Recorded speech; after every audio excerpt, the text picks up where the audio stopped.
They show their asses in order to steal assets. Expose snake sackers when we cut these crypto grasses.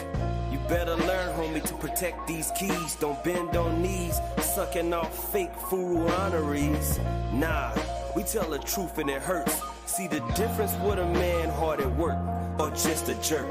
I know the bear market making your soul struggle. It's all puzzles, watching Twitter, royal rumbles, but remain humble. While the proud and vain stumble, they feign judgment, but they ain't from the same jungle.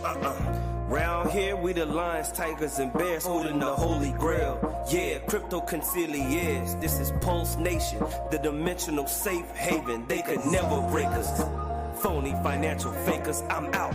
Oppressive nature, they going after freedom fighters. For some in the Hex community are nothing but snakes and vipers. They want you to follow people who are grifters, cowardice, liars. How can you say the t-shirt rate can't help the Hex price go higher? How can you say I'm an old griot who talks about the dirty fiat. And some chicks with fatties will give you a quick $1.50. You move shifty, begging the community to buck break us. You sound silly. Imagine a builder making me change my name to Toby. Now who's he? Another clown who likes to double talk. Spends hours on the spaces just to erase what he records. A lost cause with no fucks given, but we winning as long as we hold our Hex. Post chain and post sex is hopeless. Get it.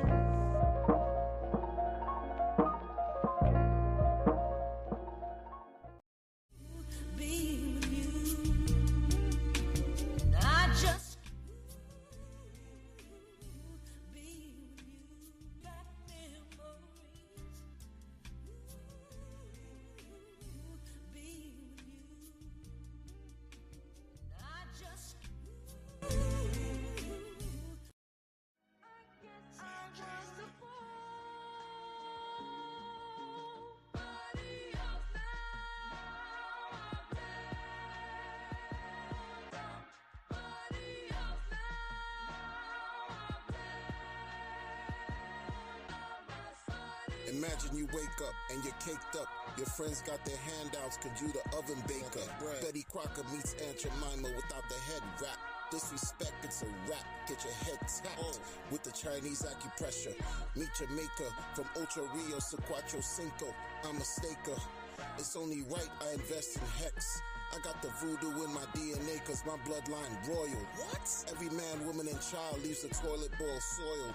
I live my life to the fullest before I return to the soil. And y'all spoiled. Bigger than you fire intros to my videos. Who know how high the price of Hex can go? Real high. You know we hit the mainstream when you see Redman and Method Man with Richard Hart in the video. Indeed. The white moon boots tells the truth. And the blockchain serves as proof. If you have a missing tooth, you good, as long as you can take care of the youth. Not many will understand, it's only a few. And if you still don't understand it, it wasn't meant for you. Not meant for you. But shout out to the Anunnaki. I'm sipping hot sake, wondering why I never liked watching hockey. Maybe it's cause I'm Haitian, cause of soccer. I don't like when people speak cocky, not really. Or caca. I used to drink the Goya Malta, crush the yerba in a spliff, puffin' lala. Off the coast of Labadee, Sandy Beach. It's magic in your face, voila. It's magical, nigga. If you owe me, pay me in gold. Not interested in your checks. Better yet, you better invest and pay me in Hex. I'm a threat to those bounded by illusion of religion. My intentions always pure, that's why it's good energy when I mention financial freedom. The aim, picture hitting your target daily. Must be crazy, you not getting my services unless you pay me. Your paper short like the twi, mine longer than Suli people. Black Beatles, my garments iron thoroughly, free of wrinkles. My philosophy trumps hypocrisy, divinely guided astrology. The star in the tarot deck, Aquarian born, so they honor me. My cup flooded with riches, you fall in love with these bitches. For social media pictures, I'm in the booth spitting scriptures. Account flooded with Hex, 2 queens when I'm having sex. Like I've been said, I'm the best. I'm truly different from the rest. Getting downloads when I sleep, my astral projections is deep. And the tree I used to smoke was so strong that it used to reap, nigga.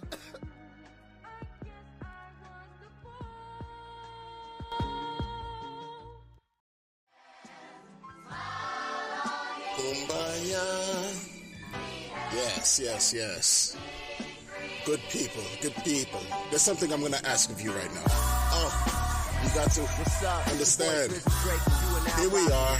This is a day of rejoice. And I need you to join me in fellowship, to join me Donate right now to the Empire State Token. It's called the Big Apple Dividend. Big Apple Dividend. Empire State Token. When you stake this token, Empire State, you get Big Apple Dividends. Yes. Put everything in and get nothing out. Nothing you at will all. get wrecked. That is the purpose of you. You will get wrecked. Pleb. Buy into my token. You sacrifice. It's an ICO. Donate now. Donate now. The sacrifice phase, the ICO, the donation phase is now. It's live. The Empire State Token. You stake it, you get Big Apple dividends. This is especially for the Hex community. Yes. I want to see you all get wrecked. Buy into my token right now. Right now. And Richard Hart, you my nigga. Richard. What's up? And when Post Chain comes out, it's okay. You'll have twice the chance to lose everything and get wrecked. Embrace the wreckness. Embrace it all. Embrace the loss. Yes. Richard Hart, you my nigga. Yes. Embrace it all. Embrace the wreckness. Lose. Get all types of nothing. Be happy with nothing. Okay? Empire State Token. The sacrifice is live. You stake it, you get Big Apple dividends. Next up, the new speaker programming.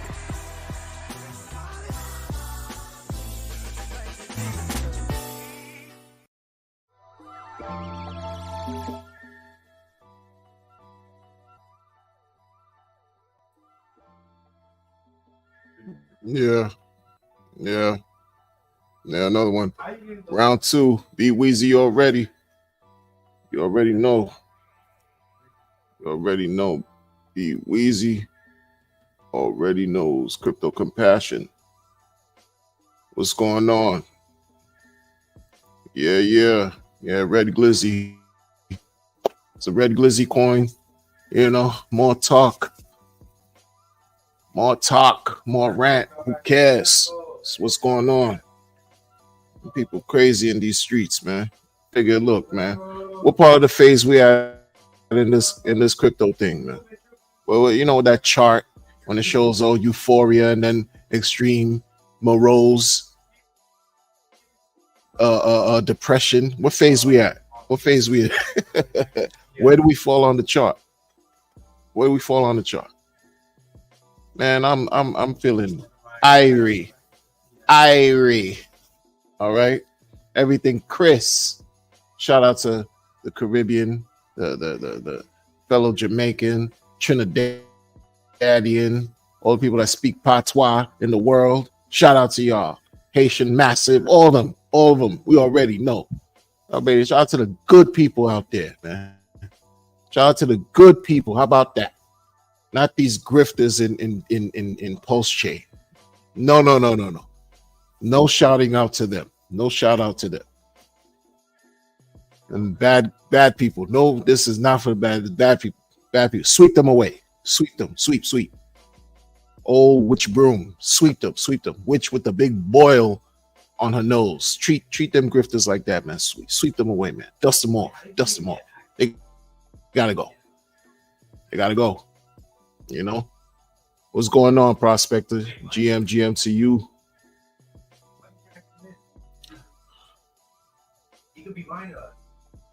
Oh man, don't even go. See, Be Weezy, be going there, man. Be Weezy, be trying to get me in a special bag. You know what I mean? Be Weezy, you started this off early. Be Weezy, don't play, man. Be Weezy trying to get me in a special bag, man. Clifford Glizzy coin. Okay. The red candle Glizzy. You know? Well, there was, and then it's framed in a certain way. There was no sacrifice being done. This was a stealth launch. Oh, so these people, they try to take so much from everything and then put it in one pot of gumbo fecal matter. Like, oh yeah, no sacrifice. Check. We check that box off. That means we're we're righteous. No ICO, check. No, this was a fair launch, check. And actually, it was so fair that it was launched without anybody knowing except the people who I wanted to know. Come on, bro. Stealth launch, check again. Check all the boxes off. Check. And here we are. People crying. Folks getting hacked like it's nobody's business. Like they knew. Been here, been around the world, and been around, been here. Been in the DeFi community. Specifically this community. This shanty town. And you're still getting hacked? Hacked for what? What? How to make your air conditioning work? What are you hacking? Hacking a what? You building something in real life? You're a carpenter? You trying to hack something so it could work better? A tool belt, DeWalt type of whatever? No, they're still getting hacked for their crypto. Yeah. And people in this community are still getting hacked for their crypto. Can you believe that? This is these people, man. And that's your favorite. That's your favorites. That's your favorite people. Your favorite, still getting hacked. Doing the dumbest of dumb. Because at some point, you just got to call it how it is. You can't be politically correct. And then they go and tell the world on social media that they did something extremely dumb and stupid for sympathy. Bruh, you going to tell somebody you got hacked and you're going to go on Twitter to tell them you got hacked, bruh? No self-respect. No shame in their game. You've been around, and let's say you haven't been around very long. Let's say you just got here. Let's say the last 4 years, and you got all kinds of stuff going on in the crypto space. All kinds of free information available. All types of pitfalls and problems to avoid and things to do to keep yourself safe, and not your keys, not your crypto, and all kind of wallet thingamajig you could use and blah blah blah, and you still getting hacked. Come on, man. Because they don't take this serious. They don't take this serious, people. Folks, like Jadakiss and Styles P once said, and I think it was in Jadakiss' first album, we gonna make it. We gonna make it, man. Like there's no other way to go but up. It's been like that. Nobody cares about Hex anymore. Nobody talk about 555. None of that. It's almost like it don't matter. Like it doesn't work. Like something broke. Something broke? What broke? Your perspective, bro? Because what do we always hear? Flawless uptime and everything's still working. It's just the people believe in other things. They have been led astray. And I'm glad to say I didn't lead anybody astray. I'm glad I didn't lead. I didn't participate in any type of foolishness with some Glizzy, red Glizzy. You go to the chart and one few period, you see nothing but green candles. You get all excited and you listening to them talk on different panels and streams and YouTube and Twitter and all this stuff, and you feeling like you missing out. And then by the time you get in, oops, too late. Glizzy, red candles. By the time you get in, it's too late. And you're asking yourself, what happened? What could I have done differently? What is this about? Help. No, there's no help. Crypto's a solo sport. There's no help. Figure it out. Figure out that these people who appear to be nice and pleasing and quote unquote good were wolves in sheep's clothing, man. Predators. Predators waiting to devour all of your pulse chain. Because it's crazy. They tell you, oh, man, on this, man, perhaps on this stream, we're gonna hit the thousand X mark. And you're like, oh my goodness. Yo, they said 1,000, they're gonna hit 1,000. Yo, where was I, man? I've been here the whole time. 1,000. Oh no, I gotta get in, gotta get in, gotta get in. Not even understanding the terminology and what they're talking about. They do that on purpose. Amazing. Amazing. Let me tell you something, man. Let me tell you something, man. Let's quiet this down, man. This music is stressing me out, bro. Tell you something. Listen, guys. Once you know, you can't blame anybody else and you can't unlearn what you've already learned in a way, unless something extremely bad happens to you. But moving forward, y'all, one thing that this year brought, this year allowed me to see who's who, and I'm thankful for that. I'm so thankful for that. A lot of the talking parrots, the big mouths that claim to want to do this and do that, and they're gonna do this, and this is for the world and good things, and want to make the world a better place, and all these things, and they doing all this other weird stuff. Thank them for revealing to the world who they are. You know who to believe and who not to. You know who to dismiss, who to accept as far as information, and who not. It's crazy. It's crazy. Because I'm looking and I'm saying to myself, wait till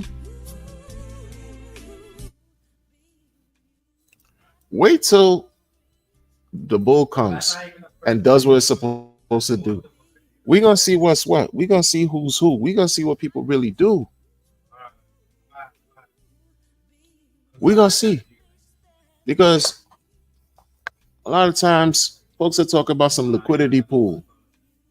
That's what the talk has been. Oh, and I heard it last summer too. Oh, that someone even said it too, out in the open. That's how Richard Hart was able to make so much money, is from providing liquidity. It wasn't from selling the coins, it was from providing liquidity and all this stuff. Oh, yeah, liquidity.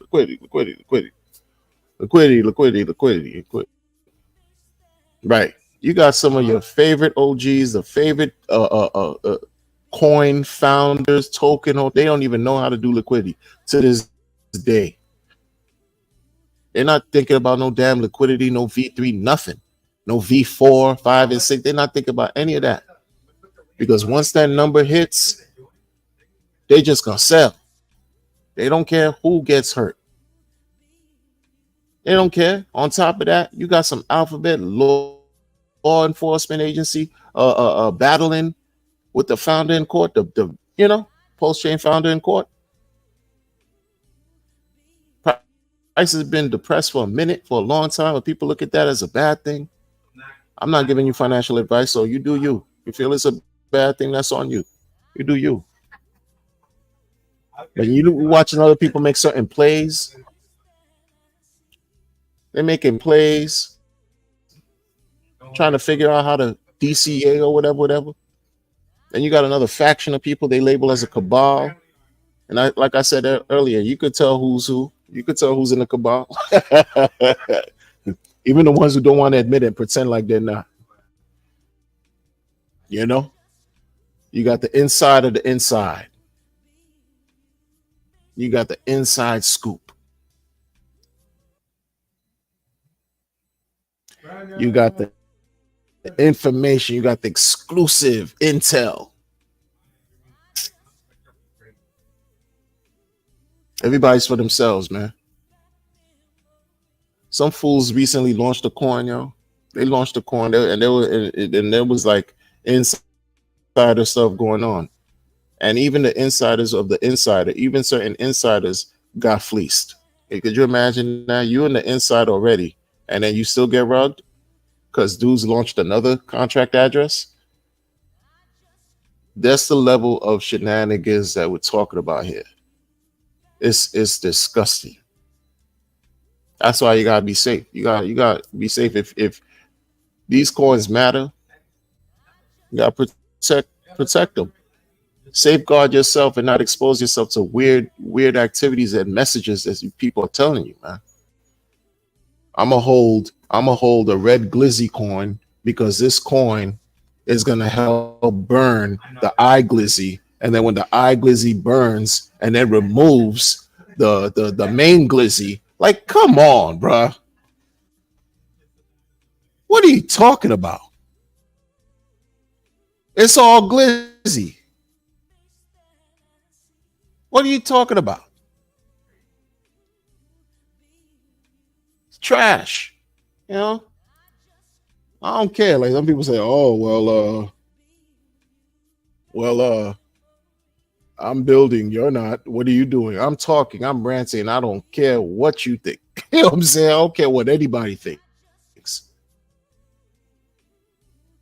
Sometimes it's just necessary to say what people are thinking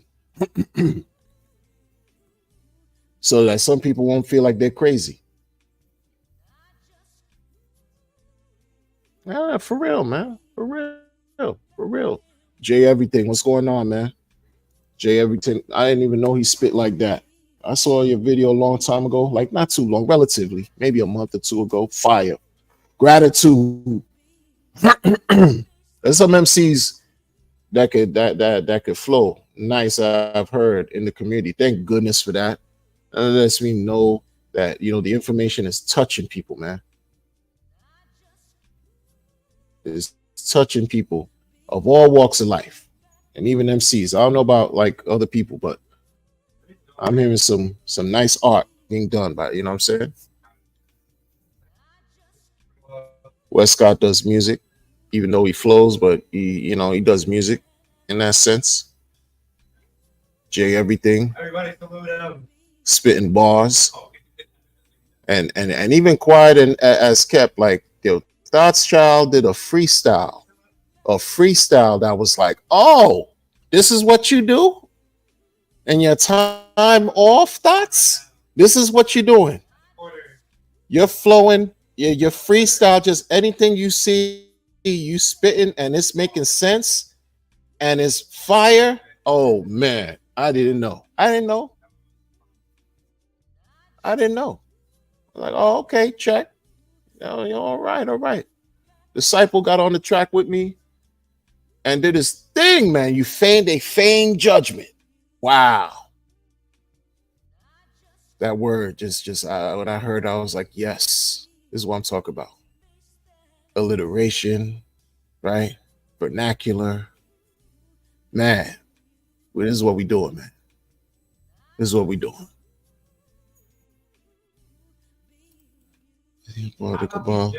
Think about this. Look,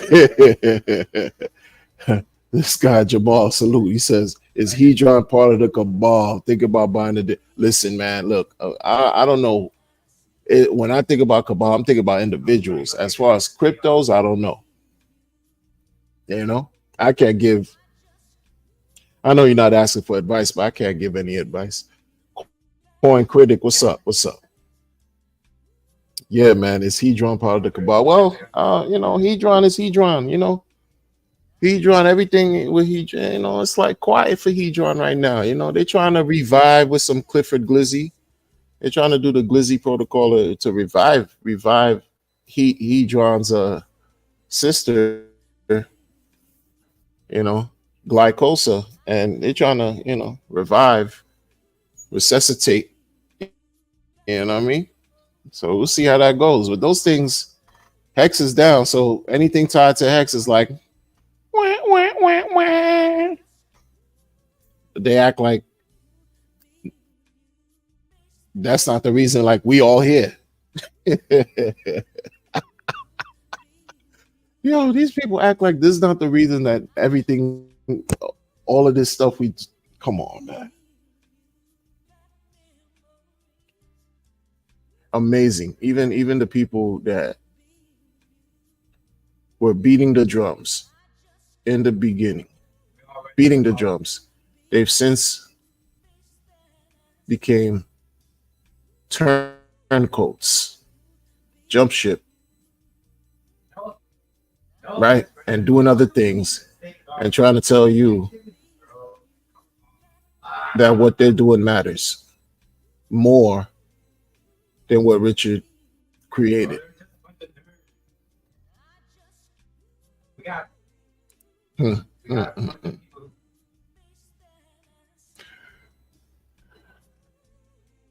Yeah, that's true too. He drawing minted for free by all hex whales. If you mint is fine. If you mint it, fine. If you're buying Hedron, know you're buying what some get for free. Got for free and get for free. Yeah. Yeah. You know what I mean? Like that's the thing. I think it's about, I guess, maybe education. Because so there's a lot of people now talk about liquidity pool, liquidity providing V3, some single side, get some passive income while you providing liquidity, all this stuff.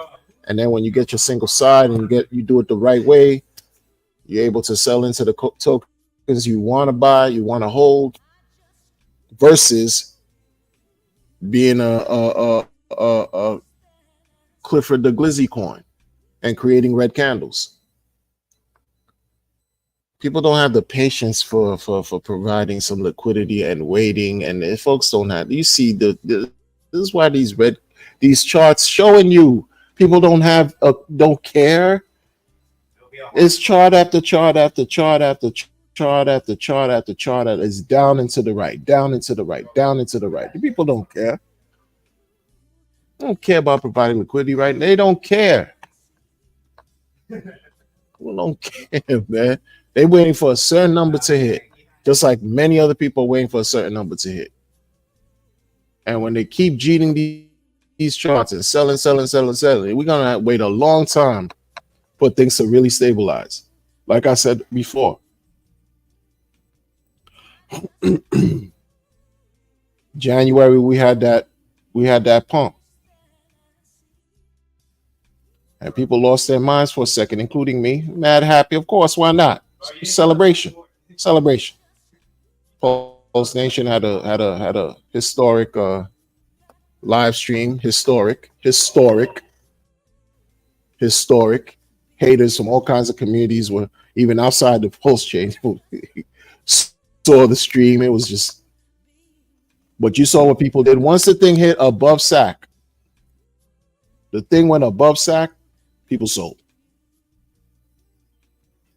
Dropped the price all the way down to where it's at now.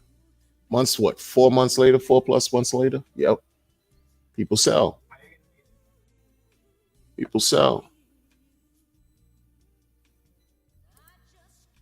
And when Hex came up, those whales.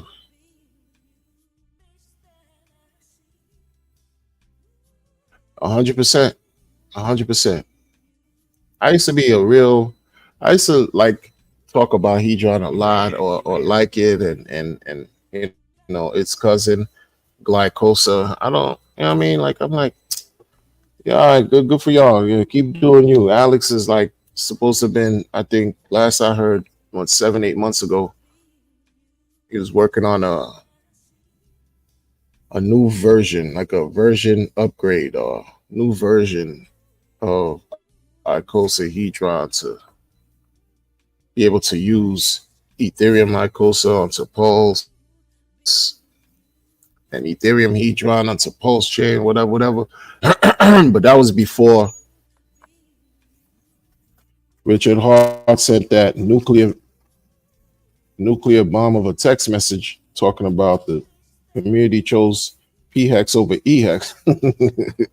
And I haven't been in the Telegram checking out what any new developments with Hedron Icosa, because I'm like, yo, man, it all points to Hex, yo. It points to Hex. All those things point to Hex. And some glizzy, all that glizzy talk is pointing to hex, is pointing to some glycosa, and come on, bro. Come on, bro. Come on, bro. Like to say that you're a part of something, you feel left out. Like this, I get the sense that some people are so bored. They're so bored.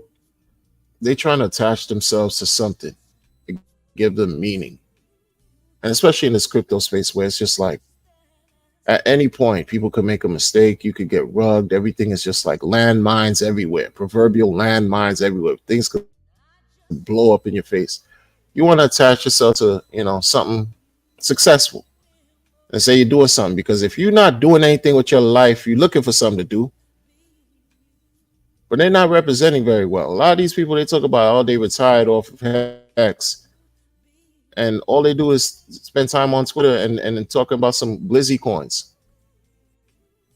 Oh, broaden your scope. Richard, he wants people to build and all this Glizzy Coin talk. And then your charts are not looking any different or spectacular or superior to anything else. And then you end up creating a bad reputation for yourself. And for what? Once you mess up in crypto, people don't forget. You mess up your reputation. You got to move mountains to earn that trust back from the world. Folks will always remind you that you messed up. Always. Always. Because it's just the nature of the beast. That's just how it is. Folks are weird. People are still butthurt from that stream. You could tell. The Pulse Nation stream back in January, the middle of January, the historic stream. People are still butthurt from that stream, yo. And will double back and reinforce their position of remaining bullheaded, in a sense where they think that since the cat's away, they'll be the mice. The mice are gonna play, and that they're gonna win. They're doing something. Come on, bro. Come on, bro. Everything's changed. Every single thing has changed, except certain beliefs or whatever. Like when I say change, people just adopted different beliefs. But what once was polarized, even a year ago, I would say, even a year ago, was once a community that was semi-polarized in a way, has now become your every man, woman, and child for themselves. You're part of this camp or you're part of that camp. How many camps are you a part of? Or this and that, and this. There's no real uniformity. And such is what it is. This is a blockchain now. It's like, it's a blockchain filled with all kinds of people doing all kinds of different things. But how do you remain prepared?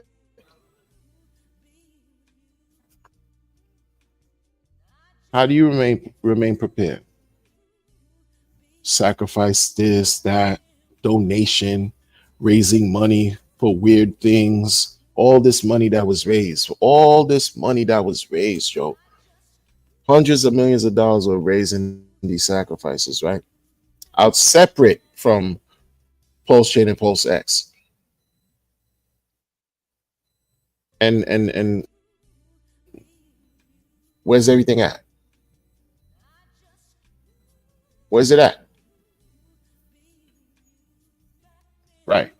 You got people pissed off. You got meme coin communities fighting against each other. You got all kinds of weird stuff going on, yo. Everybody want to be the one. Everyone want to be right. Everyone want to be number one. Why? What are you doing? No, what? Why?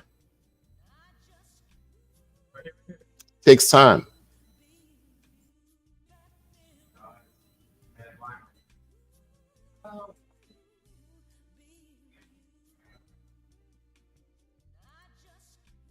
Jamal said his RH bags are packed. I hear you, man. That's a blessing.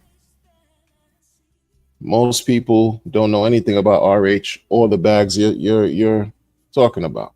So consider yourself ahead of a special curve. You're at the tip of a certain type of spear. Congrats.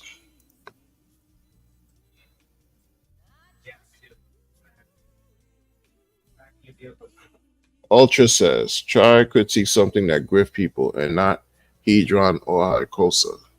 Now,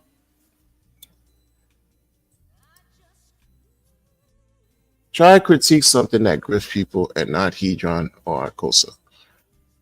Hmm. Hmm.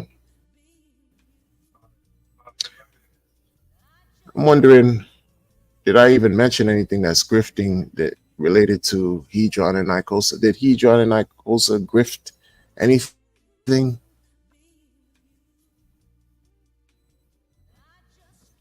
Did anybody get grifted with Hedron? What are you talking about? Try critiquing something that grift people and not Hedron or Icosa. You don't know anything about what I talk about, what I've been talking about. You got lost in, I guess, some type of sauce and context of what I'm talking about. Because I've never said anything about Hedron and Icosa grifting anybody. Never said anything of the sort.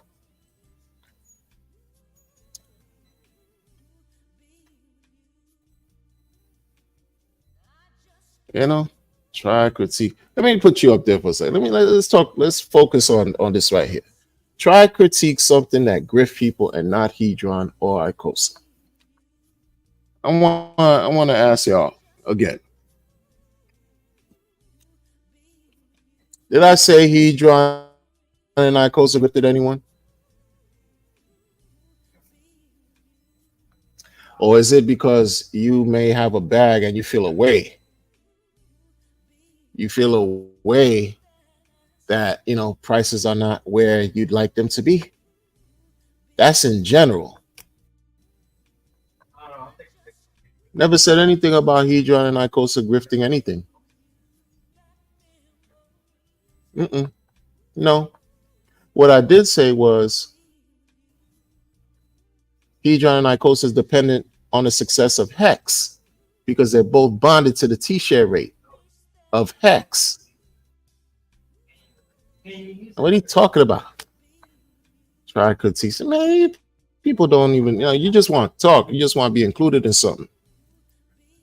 You just want to be included in something. I don't know who you are. I mean, don't care either. That's straight up fact.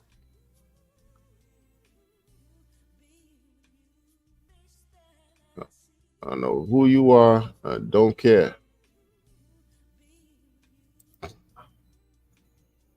I hope you got.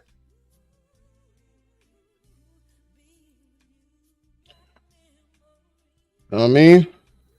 Like, I don't have time for stupidity. You know what I'm saying?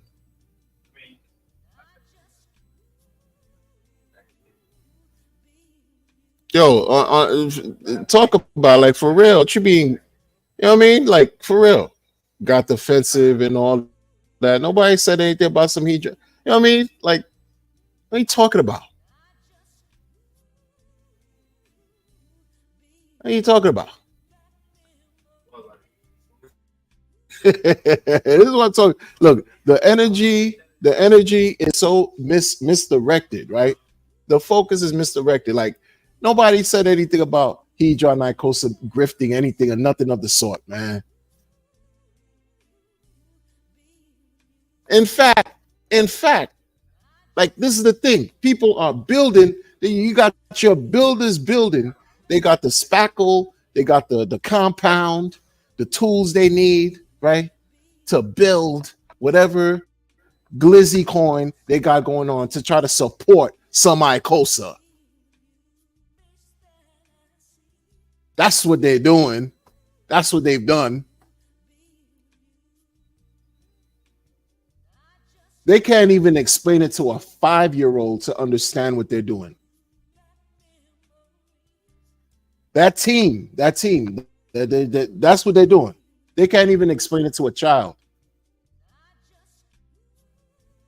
I've heard them stumble and bumble, like it's not like literally tripping over their words, but they explain it, and it's just like, what are y'all doing? Now, where do you see me saying anything about how Hedron and Icosa grifted anybody? Like,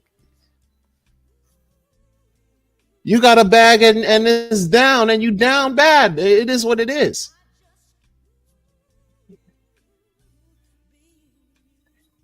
You know, don't be mad at me because I'm not fascinated or by nothing, weird and all this glizzy talk to make something, or you're gonna burn some Icosa and all that. Okay, good for you.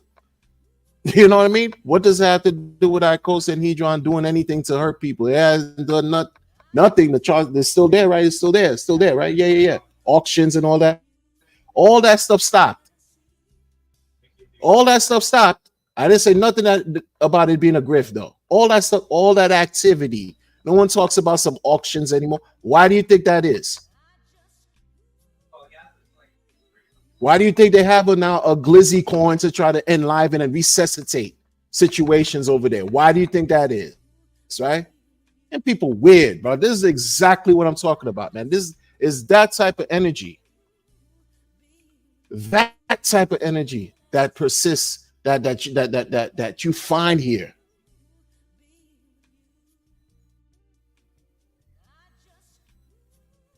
You talk about a coin that even RH shouted out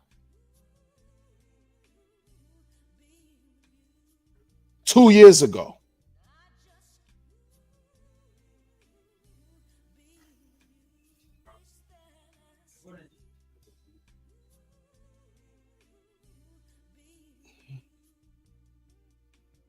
People weird. And folks are weird.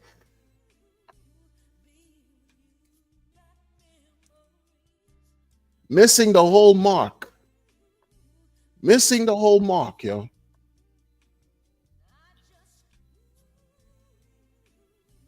People can't always reveal what's what. They don't want to talk about the truth. Excuse me.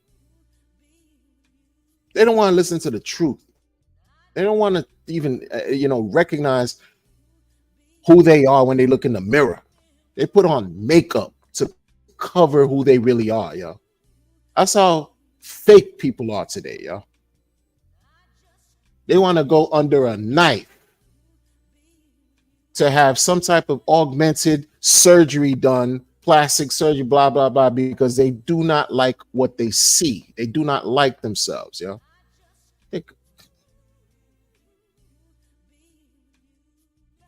You got these developers out here creating stuff. It's supposed to be working. It's supposed to be good for the community.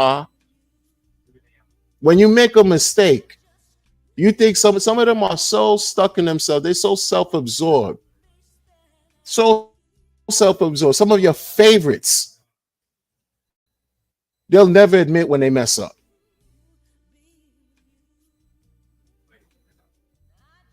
They'll never admit when they fuck up. They'll never admit when they make a mistake.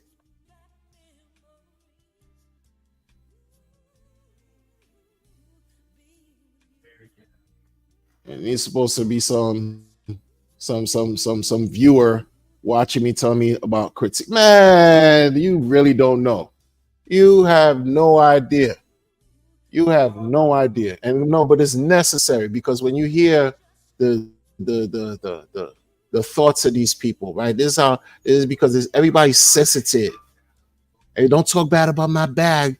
Don't talk bad about my Hedron Icos. Don't talk bad, about my Maximus Perpetuals. And don't talk bad. Don't talk bad about none of that. No one cared to even talk about. No one cared.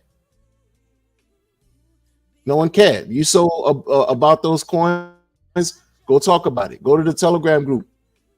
Go revive some interest. Act like I care.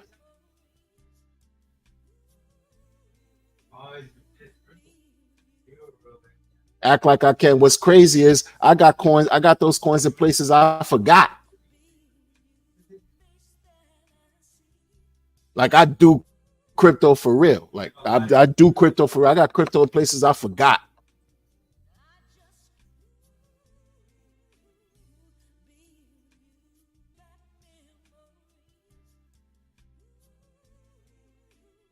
Them things are struggling to even have some type of product market fits, like for real. Seriously, let's keep it. Let's really be for real. 4.5 years later, whether you hate Hex or you love it, it's still a topic of conversation. Someone somewhere in this planet talked about it today. A lot of your coins that came out 4 years ago, no one talks about anymore. That's what separates. This is what the whole product market fit talks is about, man. A year from now, 2 years, 10 years from now, people gonna talk about the stuff you talking about. So some people thought they were smart. So what they're gonna do is they're gonna attach their story, their coin, their energy, their money to Hex because it seemed like that's long term to give them relevance. And you see how that's working. It hasn't been, there's no noise for those community, nobody talking except some Gliford Glizzy that's supposed to like revive, like revive interest, generate interest, do things that's already been done, but do it differently and act like it's been clever and groundbreaking experiment.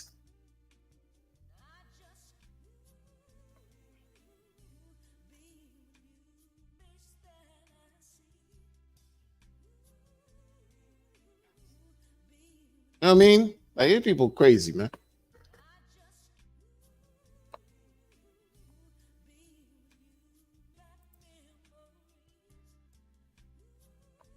Sometimes, like, what's crazy is Hex did something that a lot of people don't like.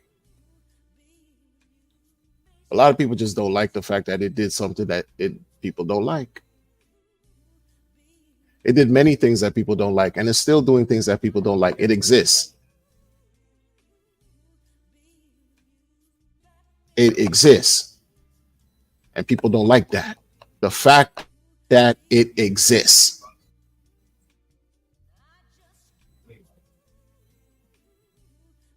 They rather embrace the fear of it never going back up.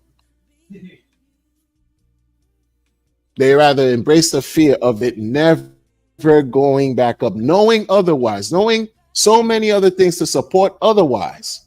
They rather say, no, this is the market sentiment. You know, it's over. It's been a year. It's a wrap. RIP.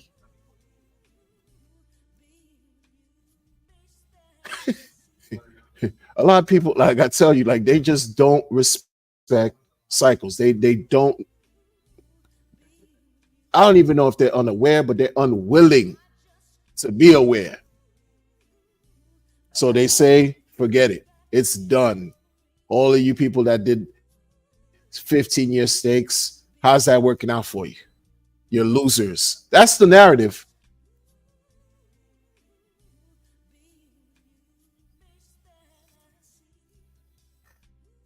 That's the narrative. That's what you hear.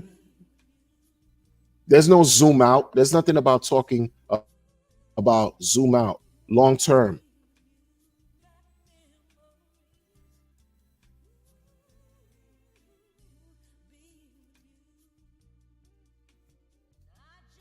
You zoom out long term, but in an interim, when prices do rage and you're looking at something real pretty and you can't touch it, how are you going to feel?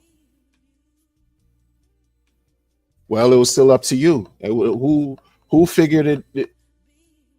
Who figured this out? Who gave you a plan, some type of whatever to do? No, it's up to you. There's no blueprint. That's why the whole ladders thing was introduced or talked about. Because, yeah, you could hold liquid, but these things were made to multiply on your behalf, so you could get yield every day. But then the thing is, let's say the thing does go past much higher than the last all-time high, but your stake, you can't touch it. How you gonna feel? That's a whole different conversation to be ready for. People don't, folks are just not real. They're real fake. They're real fake. So in the interim, you have things like, okay, some hedron to mitigate risk that you can do now instead of having to wait. You can encapsulate stakes. But these things have zero value now because all the prices are down. You know what I'm saying? Not literally zero value, but they're not worth anything, much of anything.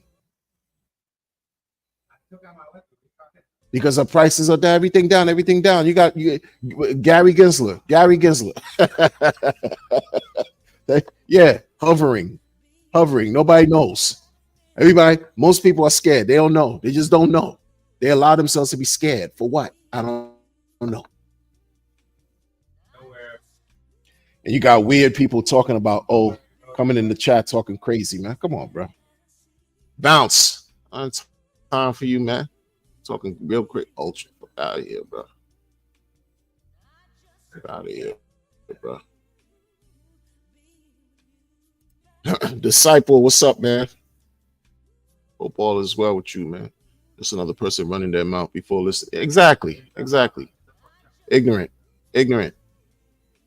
Yo, it's something with stupidity and ignorance that just, you know what I'm saying? Grinds my gears, man. Grinds my gears. You could be a troll.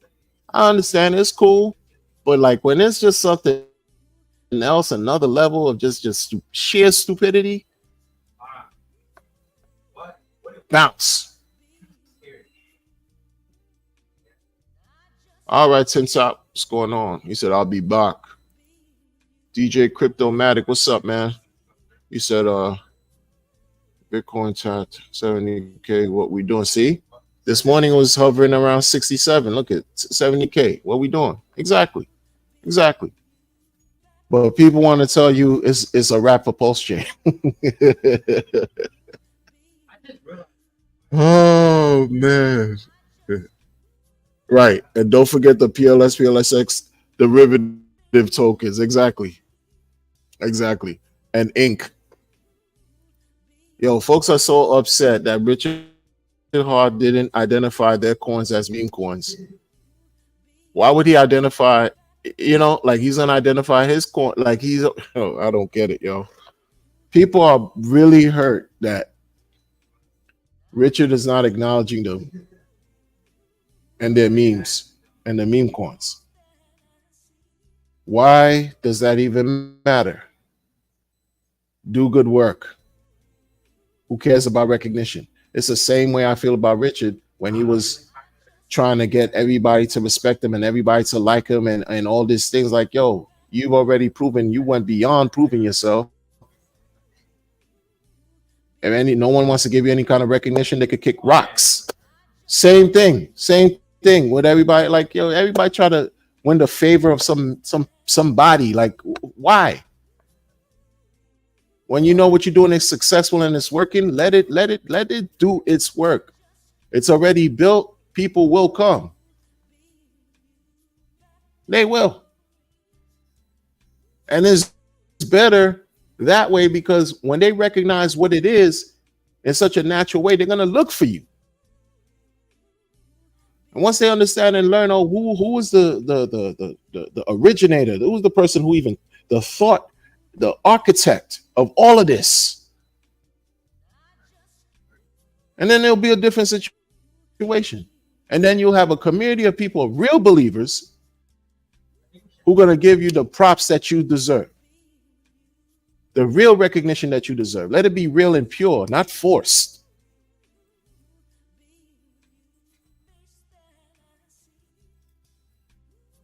Whoa, wait, hold on. Let me see that. Exactly. See, y'all, you know.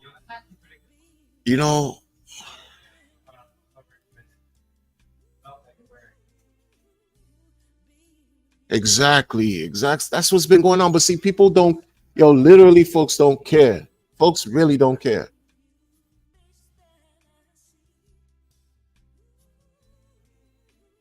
I did a satire, Empire State Token. You get wrecked. Like you will get wrecked. Give me what you have. And people do that. People have done that. have lost so much. Like it's amazing. Like this is these case studies. Like future schools will study. You know, students in different classroom settings and whatever will study these things if it matters to them, and wonder why are so many people such idiots. Why did they get themselves wrecked so often willingly? No one forced this. This is the thing that's different over here. Like, you just choose, you wake up and you say, you know what? Every decision I'm gonna make is towards me getting wrecked. Like, it's just crazy. It's crazy.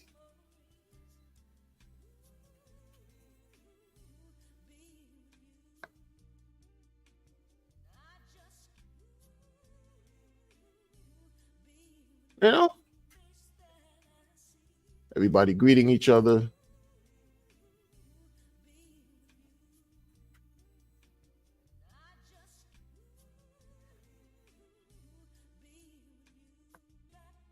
Yeah, you know, it's I don't we understand this here. We understand what's going on. We understand certain things. It's okay, child. My thing is, like, when and everybody clamoring about, oh, other eyes and other people and other communities, and we need more attention and attention. The attention's gonna come. The attention is gonna come. Whoa. Oh, overall, like, the markets are going to do when the markets decide to really do what it's supposed to do. Oh, there's gonna be attention. There's gonna be attention. The news outlets, the mainstream news, and all types of stuff will cover this. Trust and believe, like they did 3 years ago. Like, post chain is it will be fine, fine, man. Come on. How's Ethereum doing? Is Ethereum broken? Like, get it. The gas fees are ridiculous, but man, we so ahead of the curve. Sometimes people forget. Not appreciative, man. So you got right. Yeah, man. Like, come on, man. That person talk about some. Oh, man, I got coins. I forgot where I have them. I got so many. Like, seriously, like, playing around it. This is what you do when you do in crypto. There's a difference between talking about it and doing it. And I don't have to prove anything to anyone. You know, like, it's what it is. It's just what it is. Please, bro. People are ridiculous, man. DJ Crypto Max says Gensler's on his way out. Yeah, well, I just hope people have some type of sensibility and understand that they can't control crypto like they'd love to. They can't do it, bro. They can't do it. It's either you join them or leave us alone. Like you can't, you know. Yeah, man. Yeah, man. You already know, Alan. 2 streams in one day. You know, I get my mood sometimes, man. When it's time, man. And when it's not time, man. Hope all is well with you, man. Al Merlo says CW's on fire. Yeah, but I'm not really on fire. Nah, not, but I get what you say, man. Salute to you, man. I'm not really on fire. Like, I'm somewhat reserved. Because I'm realizing that a lot of these things, people just stick to the plan that you know, it's crazy when people are telling you they made $1 million X since Pulse Chain launched. Like, true to form, I'm not exaggerating. You know, I talk crap a lot, but there's people that telling you they made $1 million X. Ask them if they retired from the $1 million X. You know what I mean? Like, this is the thing there's a gross level of disconnection taking place, because the 10,000X was the selling point. That was the selling point. Hell, I think it's still the selling point. Post chain sacrifice, post X, all this stuff. 10,000X. That was the selling point.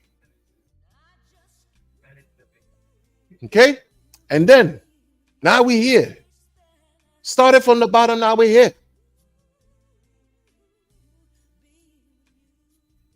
And people telling you that coin's already seen 1,000,000X.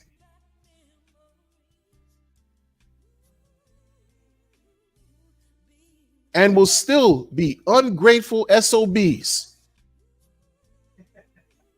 and talk down on Richard. Your coin did 1,000,000X and you still talking crap about the founder that created something for you to create on top of what he created, what's been created, to see 1,000,000X and you still talking crap, and you demanding, and you think like you deserve some type of what? Recognition, like attention.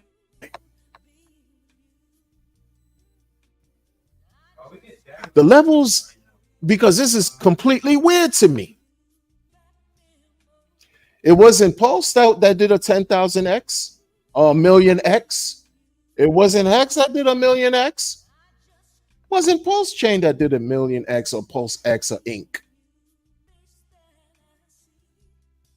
And it's as if, and literally, only your cheerleaders care. Nobody else cares. Why is that? Like that strikes me very extremely odd.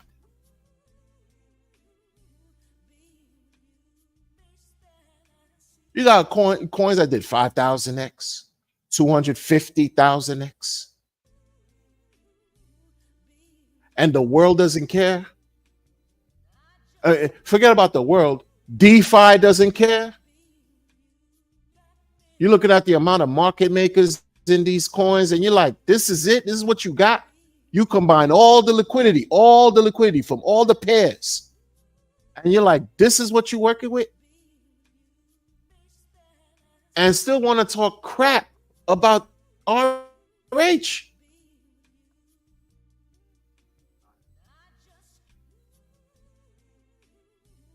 When you migrate and go to Solana, how'd that work out? When you migrate and go to Imbujaja blockchain, how's that working out? Ocean Millionaire blockchain, how's that working out? There's just something not right with all that whole, yo, this coin did a this X, that coin did 200,000X, this one did 1,000,000X. And why isn't the entire all the DeFi communities known to man excited about it?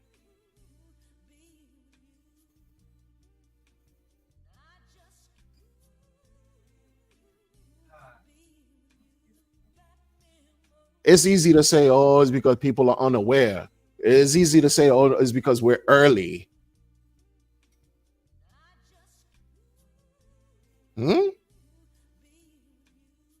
It's easy to blame it on Hex 99% down, or, you know, again, the boogeyman in the SEC hovering, that we got to deal with that for the rest of this year. It's easy to blame the lack of interest on those externalities. You want to talk about externality? There's something things are not clicking. There's something wrong, right? Things are completely off. Completely off. Shout out to the chat, man. Me personally, I would take those shots. Shout out to the chat, man. No. I'm looking at it. I'm like, Someone put up a thing and talk about 14,000, just like Glizzy Coin did a 14,000 plus X. 14.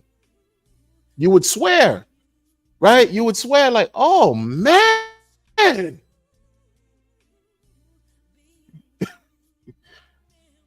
Nobody cares.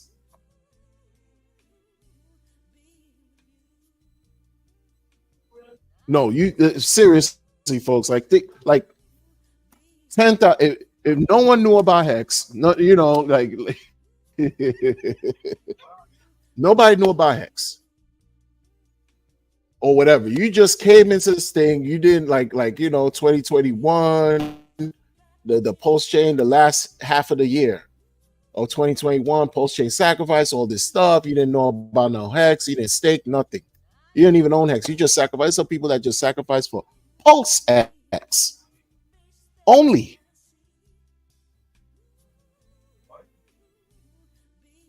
I guarantee you, I almost could guarantee you that the reason why people sacrifice is they heard about some 10,000 X narrative. I'm telling you, that was the selling point.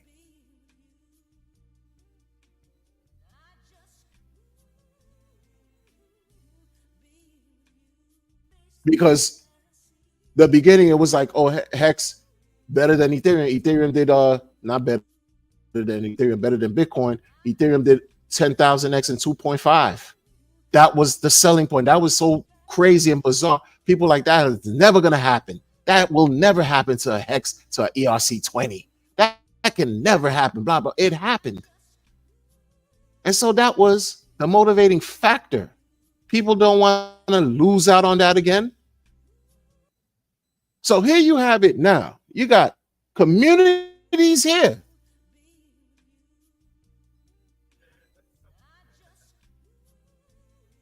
that have seen those multiples. And the majority of DeFi don't care.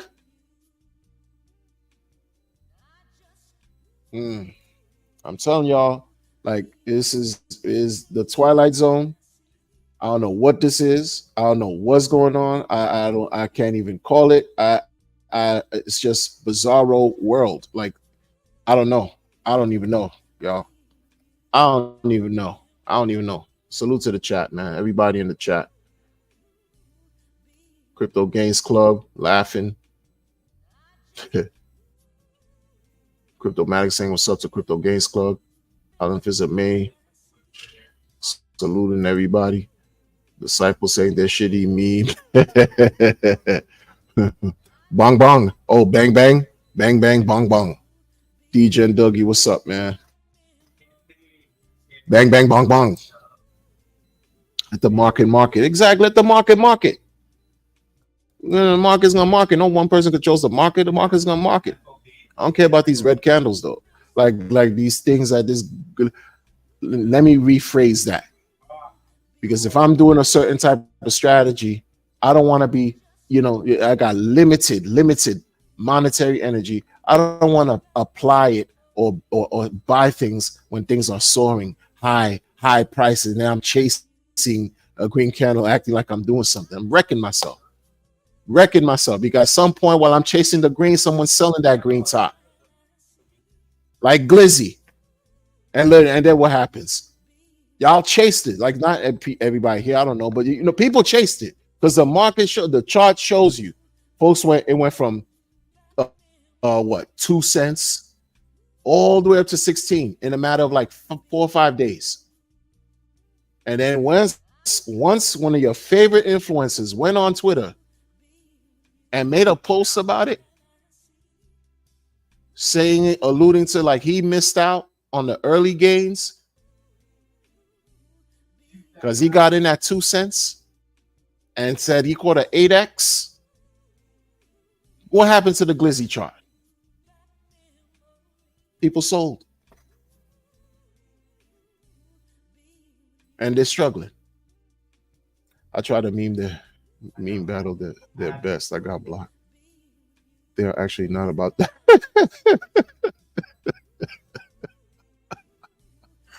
They're not about that life, yo. The internet is funny, man. The internet, you'll be completely entertained the internet, but the internet is also dangerous too, and that's why I keep my dealings to a certain minimum, very controlled situation, because you don't know who's who out there, folks. You don't even know who I am. Just an old man talking behind a frog Pepe avatar, and sometimes I be switching it up. 50 Cent and RH, and sometimes I'm just a Hex logo distorted. Other time, is Dave Chappelle with the crown and the money on this. The internet is a weird, bizarre place, man. Very bizarre. Wait. Let me see. What it said. They have Hex in their name just to achieve, just to deceive. While they hate, man, talk about it. What are we doing? These people are weird. Why are you doing that? You got Hex in your name just to deceive while you got hate within yourself. That's terrible. Mm. See, some people get it, man. I got a lot of bright people in here, man. Not like that weirdo that said, I need to critique other coins outside of grifting coins instead of John Nyko. No one said, man, I was a weirdo. Bye. Anyway, you dropped that Crypto Gains Club. It's just true, man. And people got hate in their blood. It's terrible. Terrible, man. Life's too short.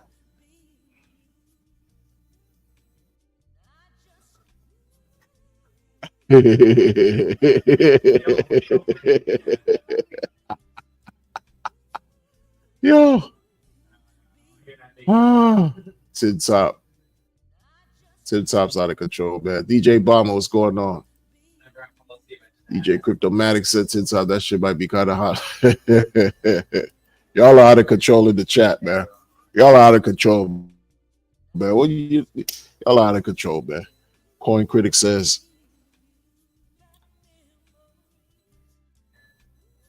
I mean, hey, it's just,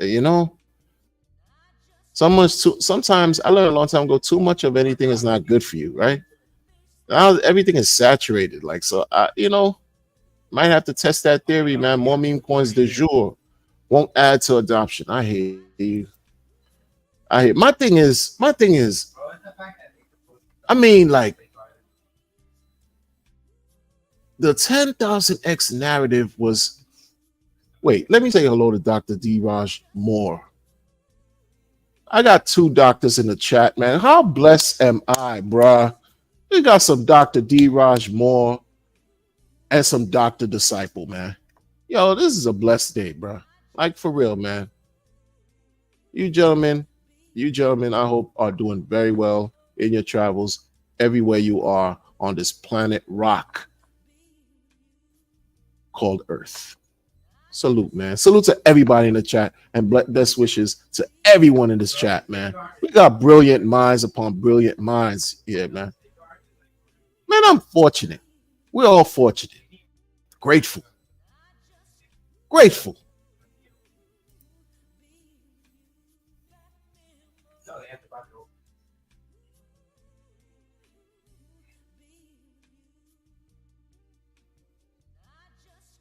Yeah. I'd like to see how many new crypto users have been added to by each major founder. This is a crypto statistic I'd like to see. I think our reach is up top. Read with no doubt. I hear you. I'd like to see that. Well, yeah. That's the standard deviation for that. Woo. I'd like to see those numbers too, though, to be honest with you. Yeah. Yeah, the research involved with that. How do you quantify something like that? Yeah, I'd like to see it though.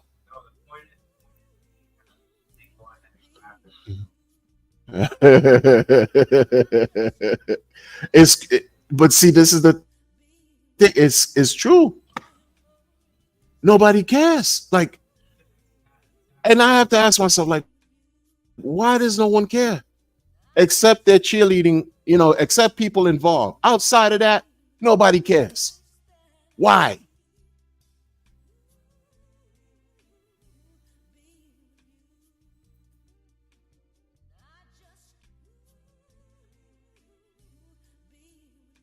I can't even, again, like people could say a lot of things. They could say, oh, the post chain is, whatever. Price under sack, Hex down 99%, or the lawsuit. I don't understand. Okay, but none of those factors impeded, affected, or blocked your chance to see 2 million X. So why don't you have a massive amount of people in your community? You know what I mean? Like, why isn't the entire post chain massive? Right? Ethereum bros, other blockchain bro, Binance bros, and whatever. Like, huh? It's because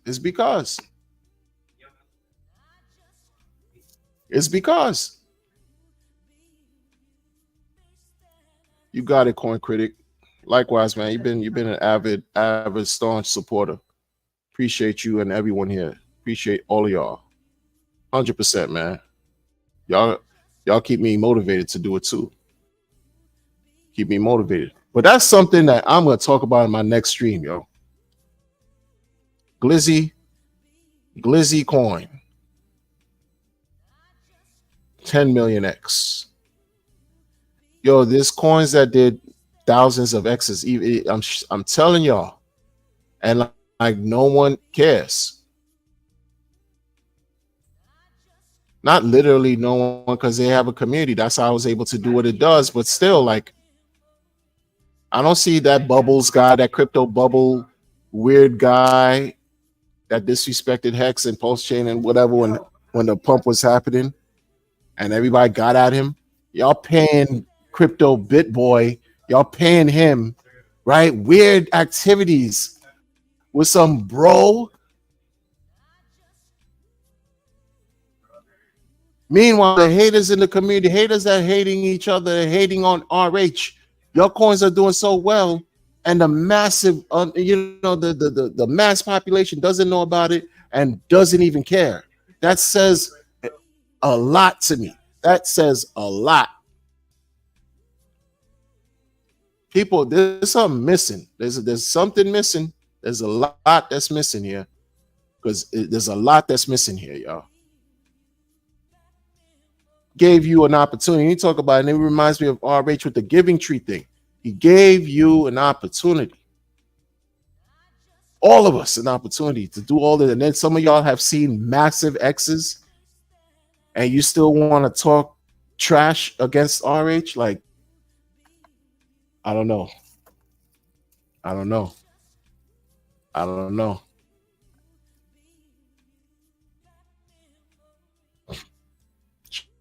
Should I drop the link? I'm not gonna say too long though, but maybe I should drop the link, yo.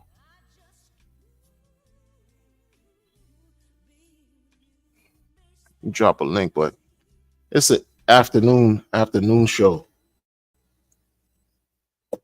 No, but I need to hear. I need somebody to tell me something though. Like, I have an idea, but everything is not supposed to be sold. It's not supposed to be told, man. But I think I have an idea.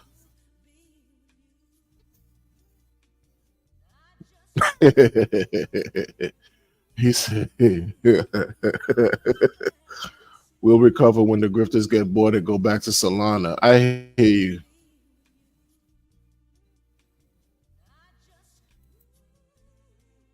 Salute to the real ones.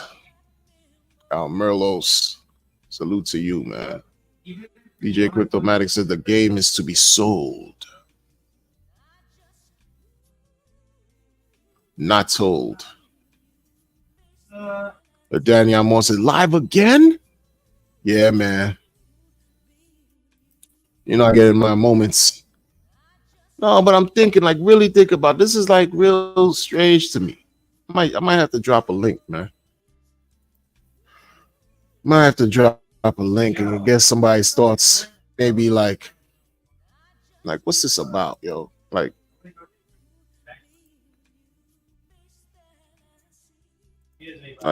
like certain coins have done massive X, and the populace overlooks it. They just overlook it. I wonder why.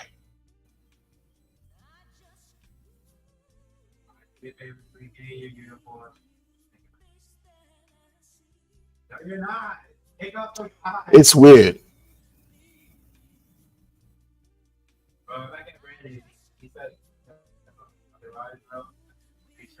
because I'm thinking to myself, I'm saying, well, what are the factors at play? Is it cognitive dissonance, denial? Is it a tribal thing?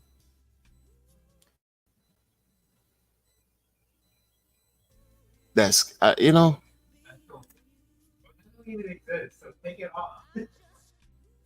this herd hive mind situation of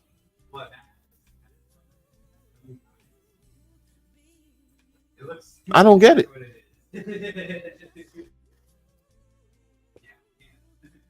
I don't get it. I don't get it at all.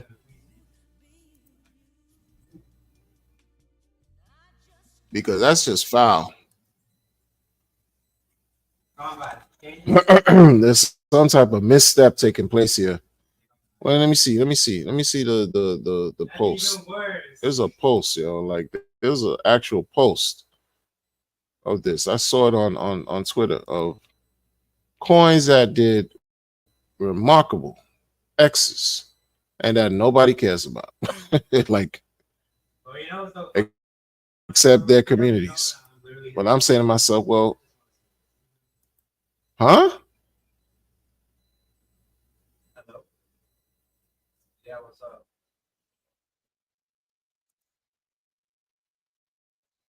Yeah, but I'm not gonna. That's the thing. I'm gonna keep it. I'm gonna be all the way 100, and I don't have time to be entertaining. Like it's just weird to me. People really be defending the guys that scam them. That's the clear. Yeah, 100%, 100%. Thanks, Daniel Moore. Appreciate that. Appreciate the support, man. Yo, yeah, people really be defending the guys that scam. Yeah, they do. Stockholm syndrome. They protect the abuser and hurt everybody else, except the perpetrator. It's crazy, man. There'll always be grifters, folks. That's one thing we have to come to terms with. I've accepted it a very long time. Ever since I remember being a child, and some weirdos are walking around with raincoats and overcoats, and they would open up, flash, not be ass naked, but they would flash at one side inside the raincoat is nothing but watches, and the other side is something else, like some bootleg jewelry or something like that. Like people will always be scamming for the rest of time. For the rest of time. You know? I mean, for real, man. What's up, Doc? What is the deal? How you living, big homie? Just had to pull How up are on you, you. man? Man, I'm good, man. Got out of work early today, so I'm just chilling. I'm just Oh, chilling. that's marvelous. Yeah. So I'm That's man. just listening in, man. Just listening in. Yeah, definitely. Yeah, man. I'm talking crap. I haven't seen that post that you're talking about. Is it Yeah, on I don't Twitter? want to show it. Yeah, it's on Twitter, but I'll show you in the background. I don't want to show it Oh, in. okay, cool. You know what I mean? Like, Cool. you know, because it's weird to me, bro. Yeah, I'll show you in the background for sure.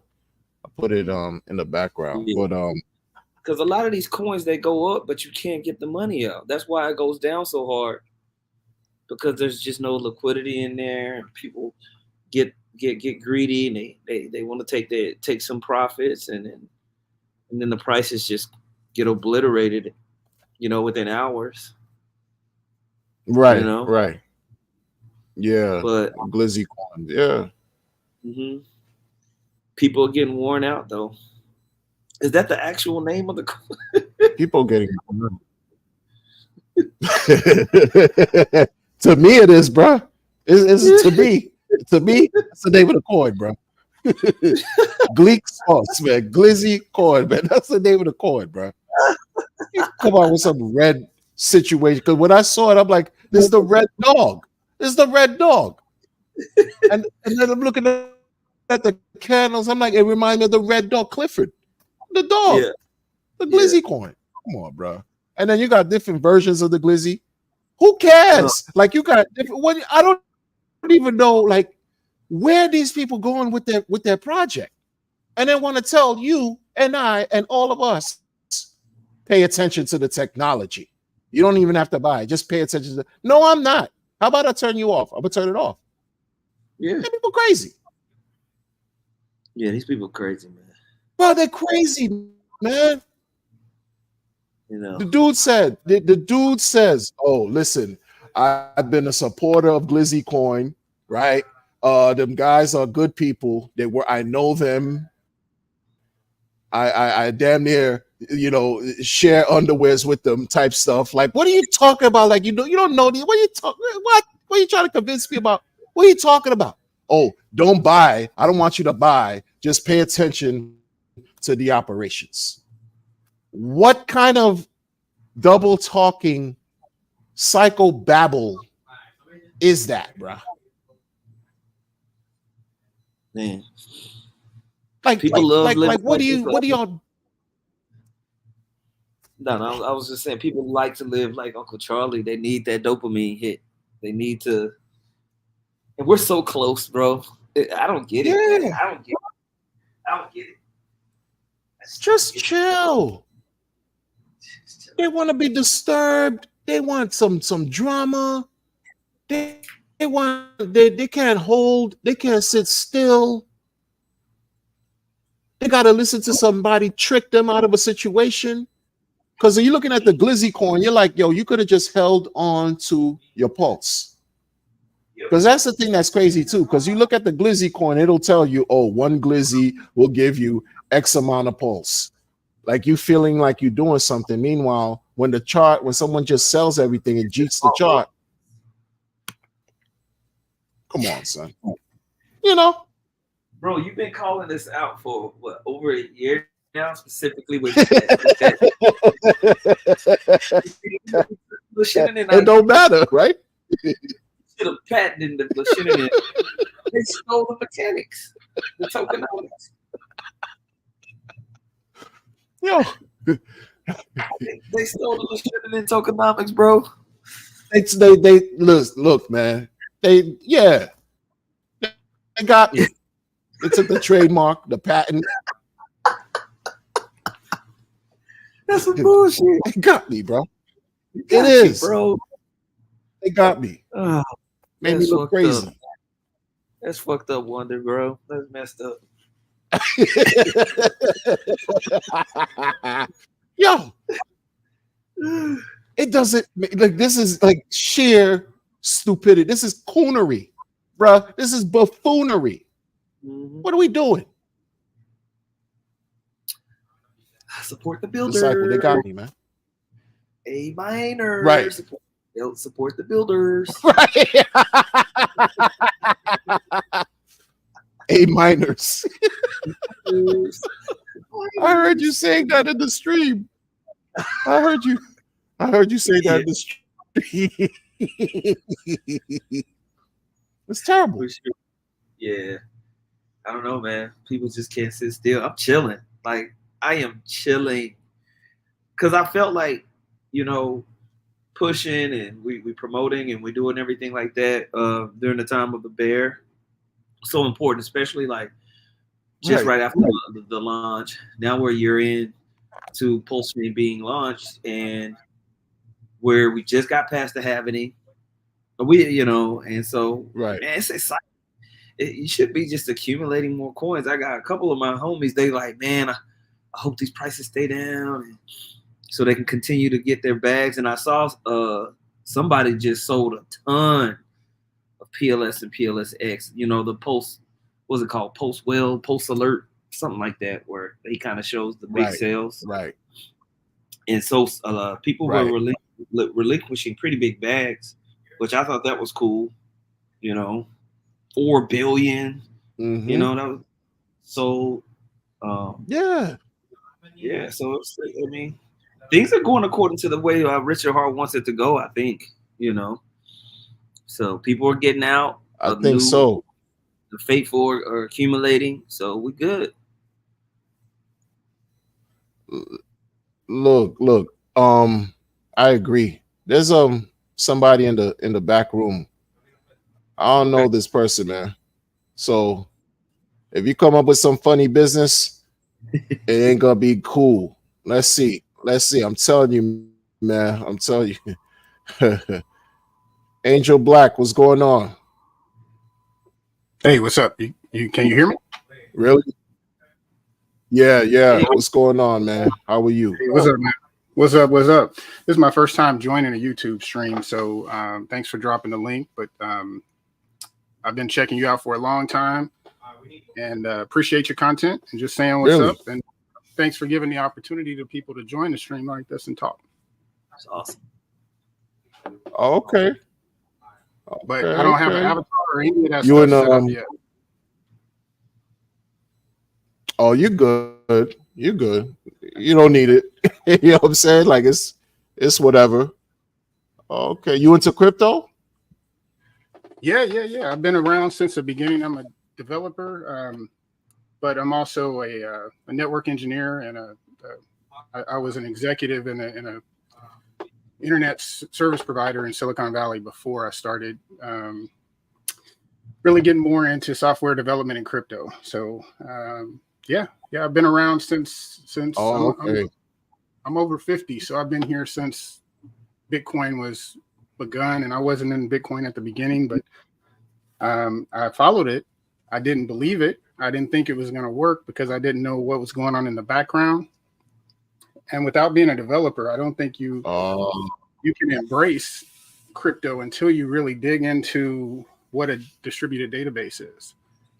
Then you can kind of get it, because before then it seems like everything's magic. But I've been around for a while, and normally when I listen to these things and I hear people talk about their background, I kind of tune out to that, because it's like so many people get on and want to talk about themselves and their background. It's like, that's cool, but what about the future? Where are we going and how are we going to get there? But it's good to know people's background so you can know if you should listen to them or not. I mean, does that person have anything to say?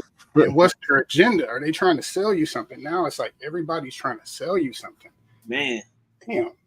So I appreciate you guys stream and Pulse Nation, and even the Hex Maxi attitude, which kind of protects a lot of new people, but it does stop you from seeing opportunities. But most of those opportunities are fugazi. Yep. Just like on the street. If you're in the street, and I grew up in Kansas City, so I'm from the Midwest, but now I'm on the West Coast in the Bay Area. Love the Bay Area. But the streets are the streets. Shout out to the Bay. Yeah. For real. I've been here for 15 years now. Yeah. But everybody's selling you something, and so much of it's fugazi. It's just like buying a Rolex in Colombia on the street. It looks good. It'll have all of the right looking things. They might even have a little card to come with it, but it's not gonna last. And so many of these things right now are fake Rolexes. And they look great, and the talk is great, and even the sweep hand moves real smooth. And you're like, hey, that's back in the day when people try to sell a fake Rolex. That mug's got a quartz, it goes click, click, click, click. Right. The real are moving real, the hands move real smooth. So right now, it's like a lot of people selling out here, and all of these things that pop up looking good. It's like, are you adding people to the mix? Yes or no? My little granddaughter she'll say, "Pop, I want to come over. Can I come over for an hour? Yes or no?" And I'm like, we all need that mentality. Yes or no? This shit good? Yes or no? So I appreciate what you guys are doing, and you bringing the light to this. And I know that there's a lot of conflict and turmoil, but everybody's got to make their own decision on whether they're going to buy that Rolex now or they're going to wait. And a lot of people, I think, in the background are waiting, and they realize this fake Rolex is fake, but the people that are marketing and out here pushing this story, these narratives of these different fake things, and I call them fake, they're the same database everybody else is using, from Bitcoin all the way back. So you can say it's fake, but the reality is, how does it work and how does it last? That Rolex, that fake Rolex, and I bought one, and that thing lasted. I got back on the ship, and 2 weeks later, it was dead. But it felt good wearing that Rolex. When I had it on, I was balling. But then it was gone, and it was gone. Right. And these databases, anybody can sit down and make a database right now. If they go to one of the GoPost sites, and I could say the name, but really there's enough fake coins out there now. But you can make it in 30 seconds. And when you realize that, this fake coins, and I call them fake again, the only way you can tell if it's fake is, does it last? If I bought that Rolex in Colombia and it lasted me and I still had it today and it worked perfectly, I wouldn't have no problems with it. You can call it fake all day. But the reality is, the fake things don't last. And the question, and this is what I think Hex did, is it made it so that it will last by pulling people in and tying them in for a longer term. It's just a game theory of, like, the 401ks, for example. Yes. He took the same stuff that works in real life. Yes. 401k, you locked in. So when you get in, it's like, here's an employee match. Then when that employee match stops, say when you move to a different job, your money is locked in until you reach retirement age. That game right there is what makes our system, and that retirement system in America is the foundation of our Fugazi Ponzi scheme. And once you realize that that's the key, then you can say, and Wales has talked about this, Disciples talked about this, Westcott's talked about it, you guys have all talked about it. But I don't think it's talked about enough. And I think we touch on it to leave. Because it's like, you get tired of talking about the same. And kudos to you guys out here doing this hard job of marketing every day. I know, and it's hard to not become toxic because you end up with the same narratives over and over, and you just want to yell at people. But the reality is, those people are going to be out there selling fake watches. They've been selling fake watches. They're not going to stop. And what you can do is give them a real Rolex and say, hey, here's how you do it. Like, we do this to the youngsters. It's like, here's what you do want. All these things out here you don't want. And if you get tricked by the game, you'll end up with all kinds of problems. There's all kind of bad actors out there that all want different things from you. And until you realize that somebody's creating a thing like that, I keep going back to that Rolex because it's really relatable. If somebody's creating something that does last, proof is in the pudding, and that thing will be around.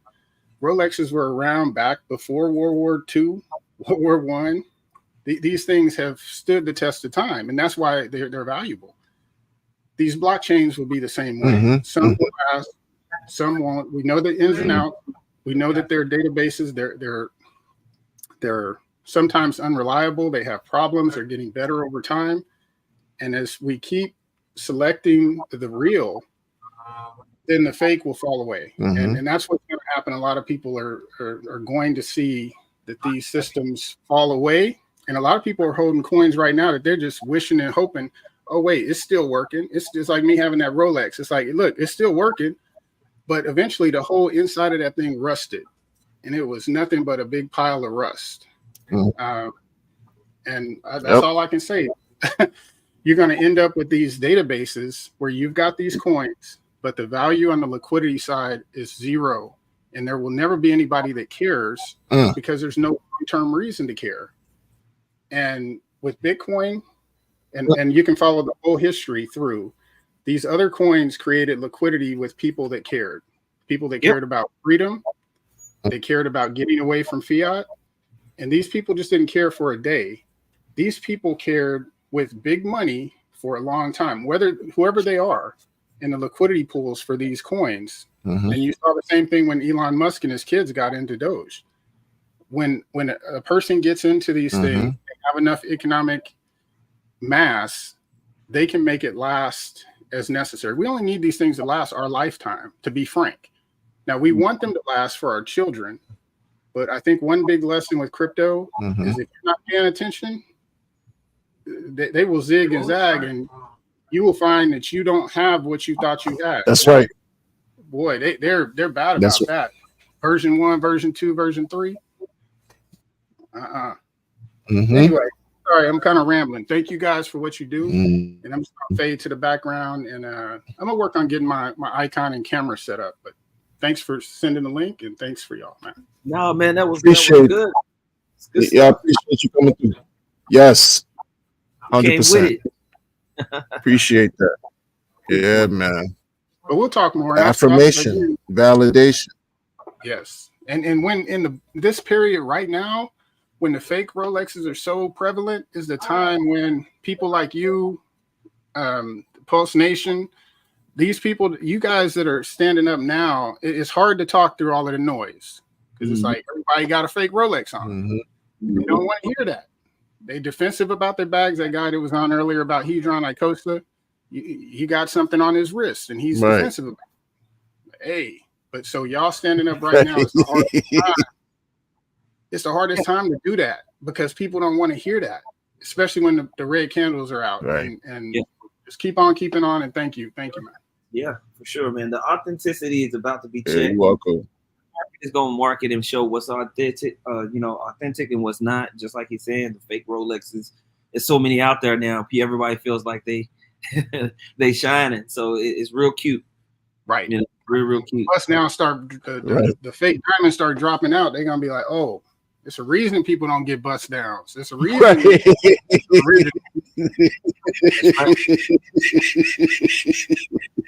They call them Frankenstein. Oh, go ahead, man. You take that bust down into the shop. They call it a Frankenstein. You're like, hey, we don't work on those. Well, why? That's not how it came originally. So there people are learning, and more people are getting it as more people. But unfortunately, some people got to get burned. But the bad thing is the people that are out here with the grifting. That's the part that makes you get toxic, and we got to guard against that because those people got bad intentions, and you just want to yell at them. But we're yelling at everybody at the same time. And we got to be careful to make sure that we're singling out these people, and that's why the ghost mechanism that we did early on with going back to ghostly crypto, it taught me something. It taught me that all marketing is good marketing for those people, and so that ghost mechanism. I that's what I do. I just ignore these people with their fake Rolexes and let them keep moving because in a year, 2 years, the proof will be in the fact does their thing work or not. And if it does, there's 90% dips in all of these things. So if it does, good luck with y'all. Good luck doing what you do to onboard people because I'll get some later, but I'm not getting it now when it's unproven. Right. But you know what's disgusting more than the people that are just simply grifting is that you have so quote unquote OG hexicans that are pushing these people to the forefront, even to the point to where they disrespect our age openly, just so that they can have a short-term gratification on this coin project that they probably got allocations for, and it's just disgusting behavior. Not everybody can be a Tourneau or a Rolex dealer. There's a whole bunch of other dealers out there, and they push whatever brand they want to push, and that's fine. But the problem is when you get somebody that, as you just said, that should know better, and they have a following, and they're being enticed to be that influencer and get paid in the background. And that's got to expect that. That's why I like to see people when they put their stuff out there up front and be like, I got this course and I'm selling this. That's the only way I'm getting money. I appreciate that. If you go back and watch in my generation, in the older times, Rush Limbaugh and these other people, and I didn't like Rush Limbaugh, but what I noticed about all of their formats is they come out and they put a commercial right in the middle and be like, here, this is what I'm using, and da-da-da, boom, boom, boom. And they would stand behind that product, and they would tell you that it's advertising. Thanks to my advertiser for sponsoring this, you know, this kind of stuff. But now you don't see none of that. And so these guys are being really, really underhanded. But it's like I said earlier, in the street, it's the same thing. You go out on the street and it's everybody is trying to get they eat. They're trying to eat. Well, I think that's where population kind of comes in. I think, you know, there's a little bit more of like life experience. So like, you know what I mean? You see that stuff from the streets. You saw that, and I'm not a street dude, but I've seen it. You know what I mean? And so when we see these tactics converted to crypto, the same type of hustle, I'm like, wait a minute, I've seen that hustle before. No, absolutely not. And you want to scream to them, to everybody else, hey, this dude is full of shit. They hustling you. But at there's so many of them, you point at everybody. You can't. You just. Yeah, and everybody, I think that what we had to do was take a lot of the backlash, like, and that's why I like what Westcott did with the whole Maxi idea, was take that kind of like negative criticism and flip it around and say, well, okay, we're going to define what it means. We're not going to let you define what it means. We're going to create our own thing with this. If you want to call us RH Maxis or whatever, you know, we're going to flip that around. And just to be real, when has a Maxi lost? A Bitcoin Maxi, a Ethereum Maxi, a BNB Maxi, a Shiba Inu Maxi. If you were in at the beginning, right? Jeez, right? Right. But it is hard for the listener. As a listener that's never been on, just listen, because I do back off when it gets too, because it's too easy to just yell at these bad actors and not realize that they're just a couple of them, and most of the people, millions of people that can access the internet and hear your message, don't do those things. So it's a fine line to find a way to explain. Here's the grift, and Richard Hart is challenged with this as well. But the only way you can break through, you can't be nice and be like, oh well, you know, that watch is not really want you, because the other guy ain't gonna be nice. He's gonna come hard, and he's gonna come with all of the lies, all of the promises, all of the stuff that the glitz and glamour. So Richard Hart came with that to get through the noise, but people get it confused and think that that is the way, and so that is a way to get this adoption that we need, which is no middleman crypto. So just being real clear. What I'm in love with is no middleman crypto.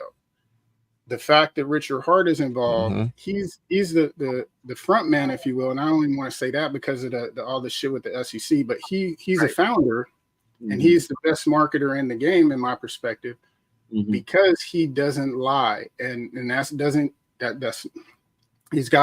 he'll some people call it gaslighting, but that's what these other people are doing too. But he's not, at the end of the day, a lie means I'm going to say, this is what I'm going to do. And I can even do that with my intentions, right? I can make you believe it. This is the scam in the streets. Like, it's a confidence man. I give you confidence that X, Y, Z is going to happen. And I can be slick with my words and say, well, no expectations and da-da-da-da-da. Fuck all that. I mean, excuse me, this is your stream. This is why I don't get on YouTube. Screw all that. You good. You good. You good. You good. What matters is, does that watch censorship? Does that watch last? And here we are 3 years down the line, 4 years down the line from Hex launch. And everything Richard has launched was done to adopt people into Hex. And people don't want to hear that, because especially when they're contributing to Pulse and Pulse X and these other things. But he told you from the beginning, Hex is store of value. It's modeled after these other things in the real world. Now, if we have problems with gas, we're going to have to switch. We're going to have to pivot. He told us that, but people don't want to remember that. He also told us, and this is the hard part, this is where I'll, grind with other people. He also told us that low velocity things gain value. High velocity things have a harder time gaining value.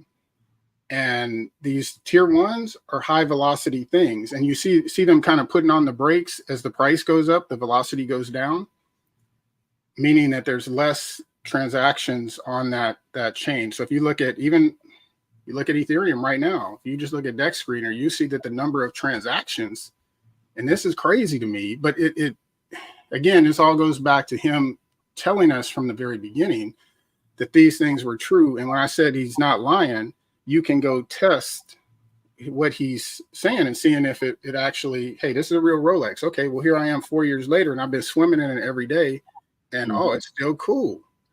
Okay, so in the same way, I can look at where Hex started, where it's gone, and that guy that was somebody earlier said, I'm surprised he didn't make a picture of a pony NFT.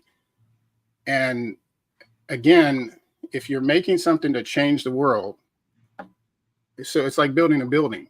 You build one thing and then you build the next and the next and the next. And this is how you can tell the liars. I hate to say it that way, but if I say I'm going to do this, and this is real prevalent with the proof of weak hands and all of the Tron stuff, a couple years ago, and this is going back. But this is the way you can tell. If somebody says I'm going to do X, Y, and Z, and then they do X and then flip to ABC, hold up, wait, what happened to Y and Z? Mm-hmm. That's a lie. And they don't want to talk about that. And they say, well, this is the new version, and we had to do this because this and that and this and that. No, this is a new version because X, Y, and Z was a fake thing. Shit didn't work. It didn't work. Now you're trying to flip me off onto another watch. Bro. It didn't work. Bro, they just keep adding to it. It's such an apparent grift. Oh, goodness. Yeah, and if you've been around, it is. But what's not the grift, and this is maybe a bigger social grift, if you will, but it is fiat, and it is a money system that people can depend on outside of the government inflating the money supply. And the red shell, red bead analogy, when the people from England who are trade masters would find that another place is why they colonized the world. They would find another place and find out what they use for money, and then they would manufacture that money. Mm-hmm. So basically, they became the government for the world without the people agreeing, because they allowed them to manufacture their money. So they became that central banker that always has money for some reason. It's because they could manufacture and print the money. And so what we're looking for now is a way to change the world, not to tear it up and throw it out the window. And this is another thing where Richard diverges from some of the hardcore libertarian anarchist people in Bitcoin. He's like, no, there are enough regulations already. It already tells us what to do if you do it and stop trying to grift people out of money. But the hard thing is to actually make the thing last. And that's the thing. All the regulations aren't going to help with that. They're not going to help with that. What we have is enough. And he's saying that. He's saying, comply with the law and the regulations as they exist. We have enough. If you realize what crypto is, you realize it's not something it's a database. And that database just keeps track of our coins. And the liquidity is a thing that is money. This gets kind of, right now there's a lot of litigation about, or potential litigation about, liquidity providing and money transacting laws. But these things are already covered to protect the system if you let it expand. So Coinbase is a regulated entity that is an IRS tax portal. They're going to keep track of all the taxes. Okay, now what else do you got to do? You got to make sure people don't get rug pulled. And how do they get rug pulled? Even in Wall Street. We've already played this movie. They got rug pulled because people like Madoff and others, Ponzi even, would take one thing and do something else. They go, here's what we're going to do. It's going to be X, Y, Z. And then they go X. And they say, oh, you know what? All that shit I told you about Y, that's not really real. Right. We're going to do A. And then what happens is you end up with a lot of people backing it. And eventually there's no engine to generate the revenue that they're promised, the X, Y, Z. So what Richard has done, and you could say the same thing about Vitalik, Richard, Charles Hodgkins, and several others that didn't do serial runaway coins, like the EOS founder. And I won't even say his name, but if you make X, Y, Z, and then you jump over and say, no, never mind, y'all finish that. I'm gonna do ABC. No, never mind, I'm gonna do EFG. You know what? I'm gonna go over here and we're gonna do Sigma Phi Epsilon. Right. Like what? And you see this all over. So the message really needs to be, and if we take it back to that, we're here to fix something that's broken in our society. In every society globally, this problem with manufacturing the red beads is a problem, and we're trying to fix it. And we've already got a solution that we think works, which is Bitcoin, which is evolved into these other things, but it's not done. The meal is not finished being cooked. And that's what people, when they say, well, Bitcoin is it. No, software doesn't work that way. We know that. Right. But they want that. So if we just keep adding this idea in the mix, that we're here to fix this problem with fiat that none of our predecessors in all of the history of the world have fixed, because they didn't have computers. They didn't have what we have as a society. We do. So that is the reason that we're doing this, not to see 10,000x or a million X, but that's what's going to pull in people, real people. But once you have your bag, and once you do, it's really important, because you'll hit the jackpot and then you'll leave. And then you're back in the world of somebody else is your sovereign. Somebody else is the colonizer. Mm-hmm. And you have no control and no visibility over what they're doing with you. So if you want that sovereign control, that idea in crypto, no matter what crypto you pick, if I make my own family coin and I just give it to my family and I say, hey, just hold this, and then I take all my work, I go to work and I make money and I put it in there, and the value, because of the AMM, goes up. All of my family on paper have more value. And if they don't sell that for 20 years, they end up, and I keep putting into that closed liquidity pool, they have a bank account. They have a savings account with no middleman. That's just them. And now they got to depend on my liquidity being in there. But once you understand that, you're like, well, this is a database where I can save. And if it's a closed database, it's easy to understand. Now, if it's bigger, you get all these grifters that'll come in and they got a bunch of coins in the background, and they'll wait for the price to get up, and then they'll start living off of you. Mm-hmm. And so we just have to be careful to understand. And we got that in Hex. We got that in every public coin. There are people that bought a lot and they're just living off of these databases. Mm-hmm. And what you got to ask is it adopting? Is it growing? Is it fixing this fiat problem or not? And you guys, I think, are doing a great job of highlighting the problems in the space. It's hard not to be too toxic, though, because there's so many grifters. Damn. Well, and then you look up and it's a new set. We're gonna be doing more stuff, because I was talking about this actually with Wes a couple of days ago, where we're gonna just be doing more shows where we're just highlighting the mindset. We're just highlighting, why did we come here? Why were we so excited about RH? It was because of what he was teaching, along with the glitz and glam. You was getting some of the best crypto teaching, if not the best crypto teaching on the planet. Yep. Mm-hmm. So that's why we were so excited about the launch of Pulse Chain, and I think people have forgotten that. And and it's about getting back to that as well. I think people underestimated Pulse Nation, and that created more backlash than anything, because they were like, why are people listening to these guys? F them. Yeah. Well, culture is a mean thing. Culture can be mean. So I'm white and black, and so I see both sides. I mean, my white side is really well off, and my black side is really not well off. And so I see the inner city and I see the outside of that, and those cultures clash. I can hear it in the conversation and see it in your chat. Yeah, only people can vibe. Like ThoughtShot vibes with y'all because he's been around that culture, and that culture is one where it's like it's in your face. The freedom of speech thing. Yeah. In the inner city culture, and I just want to say black, I'll say inner city culture. We don't have much, so we have to. Our freedom of speech is really important, and so we're gonna say speak our mind. And some people be like, well, you should just be a little more, use the kit gloves and try to be more reserved. Yeah, reserved. Yeah. It's not family, you know what I mean? Family don't come around each other and act all professional and fake. And so we come with family energy and not some fake traditional finance. Yep. Contrived. The people that are not in the family, it's like if you go to a barbecue on the 4th of July. So here in Oakland, we go down to Brookfield. You go into Brookfield on 4th of July. I dare you. I dare anybody that's not from there to just go to Brookfield in Oakland on the 4th of July and just hang out. You're not gonna feel comfortable. And a lot of what the good thing is though, you can learn the value of these different cultures and that you can feel comfortable and that you can, but you got to walk a certain way and act a certain way and do certain things in a certain way. And it's the same way on the white side.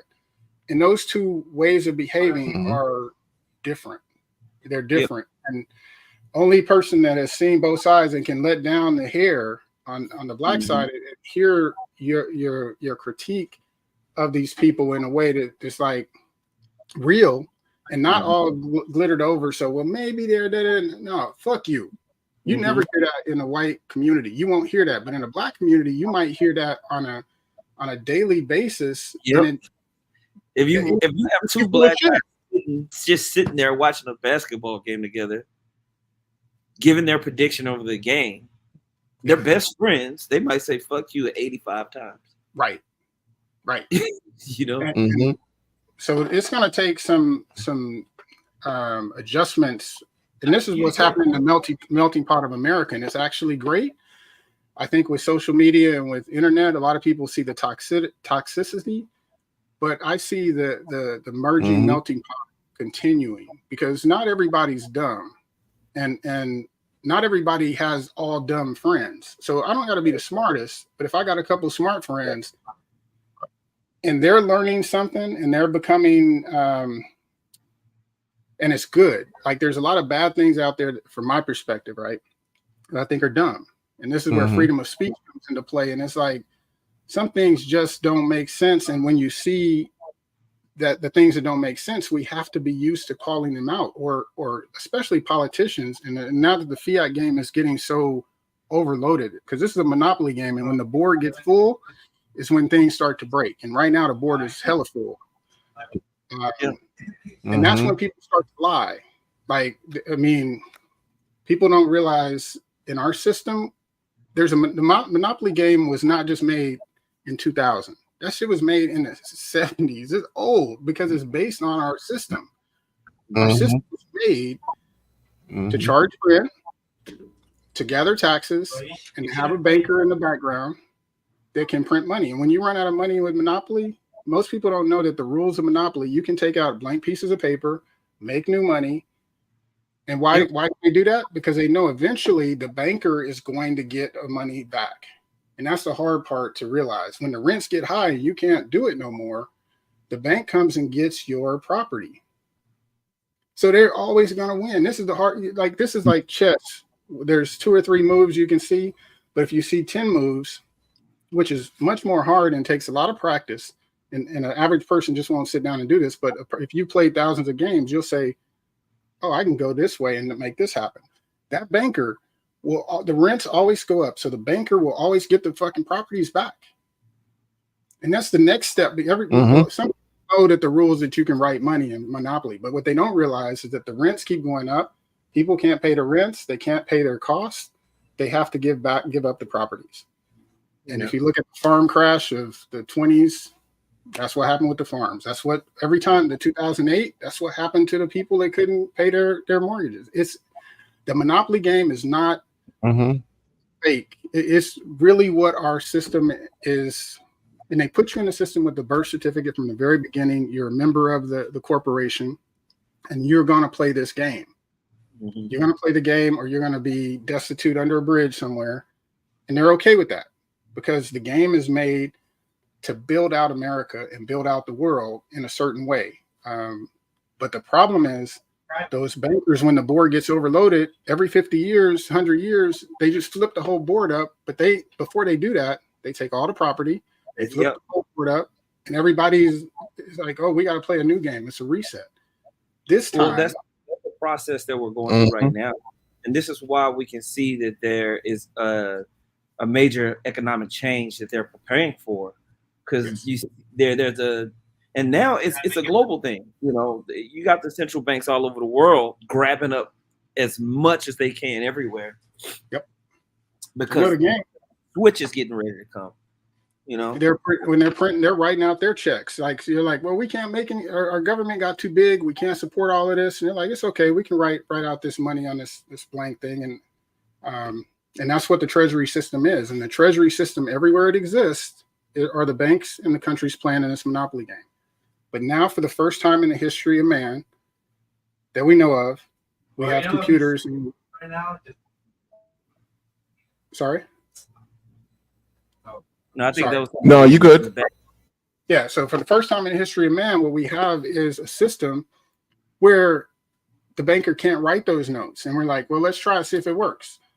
Mm-hmm. And that's what Bitcoin is, and that's what Ethereum and all of these other experiments are just experiments to do this.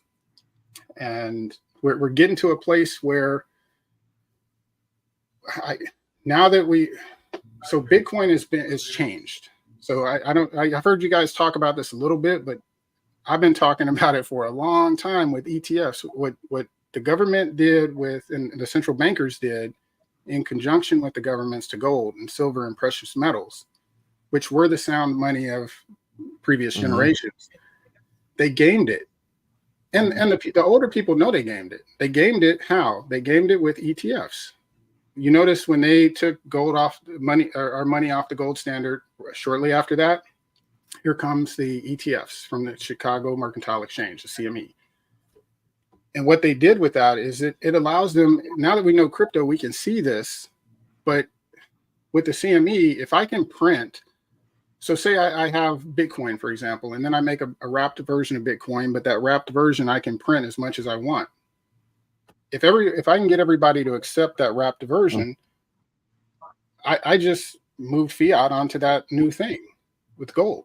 And fiat is in control of precious metals. And it has been. If you don't believe it, just look at the chart. And anytime they feel, when inflation gets to be threatening, they will suppress or repress the price of gold and precious metals. And this has been a pattern for all the way back into the 70s. So what I'm saying here, and sorry, I'm rambling here because I'm passionate about this stuff, because here is what we're here for.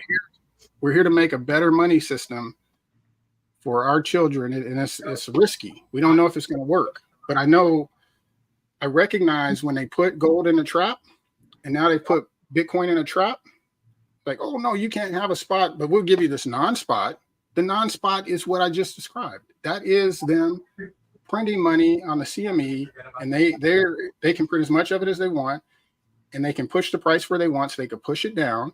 And when they push it down, they go buy up the real stuff, and then they let it go back up. Same thing they did with gold. And they tricked even the Central Bank of Canada. They tricked them into, well, I'm not going to say tricked. Maybe they were in on the game as one of the bankers, and they sold off all their gold, all of it.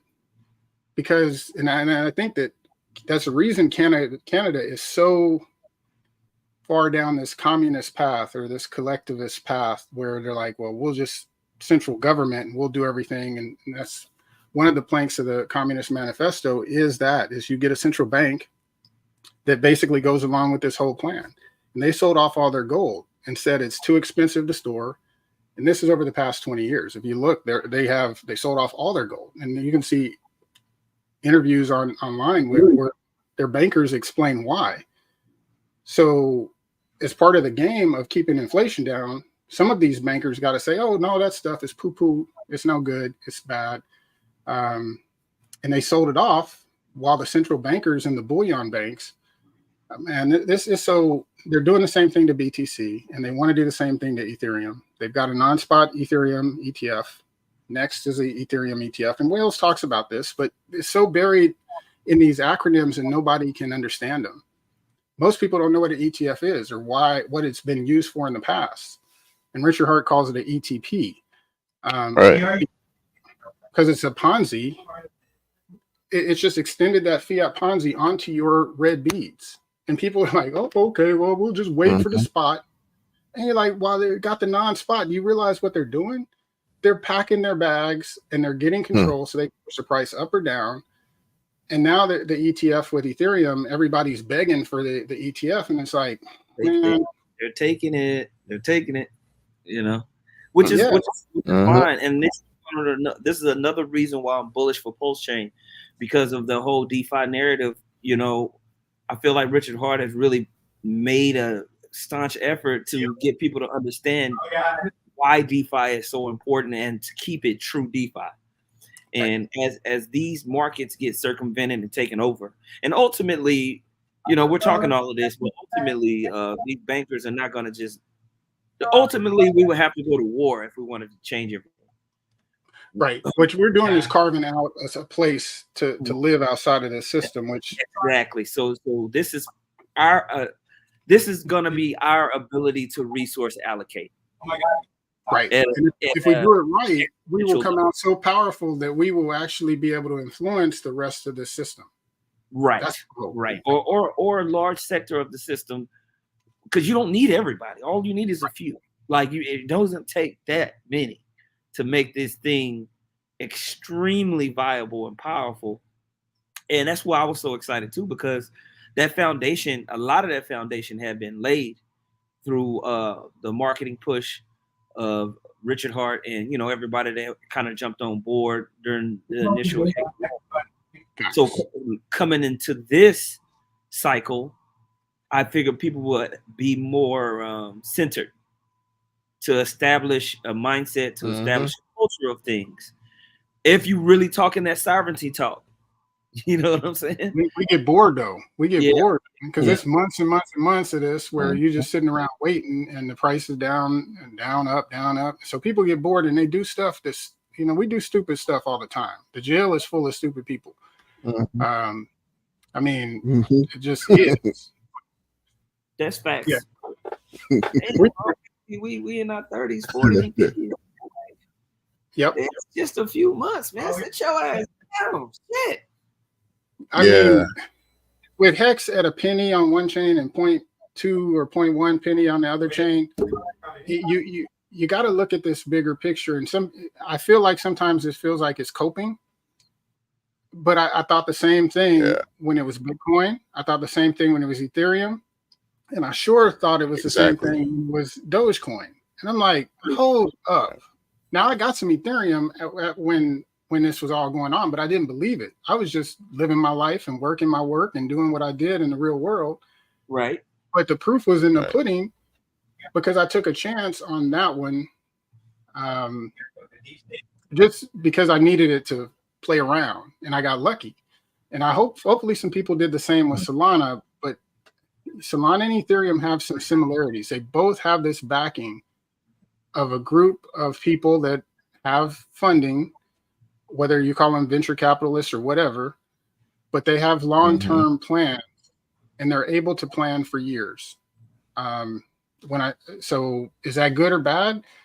You know, what grows on the ground can be poison or it can be fruit or it can be vegetables. You can grow whatever you want, and these other things as that ground. And what grows out of it, it depends. Now, if you got a ground that is a certain type of ground, it will only grow certain things. And that's the thing to be worried about with these L1s. Some of them are only going to grow certain things. And I would just say that. But hey, we're going down the path. If we keep on, I'd say that in the bears, in these bear runs, some will say this is a bull market, but a bear run. During these bear times, the people that remember that are going to stick around for the next 1, 2, 3 years and not just grab their money and run and go buy a car or a house and be out.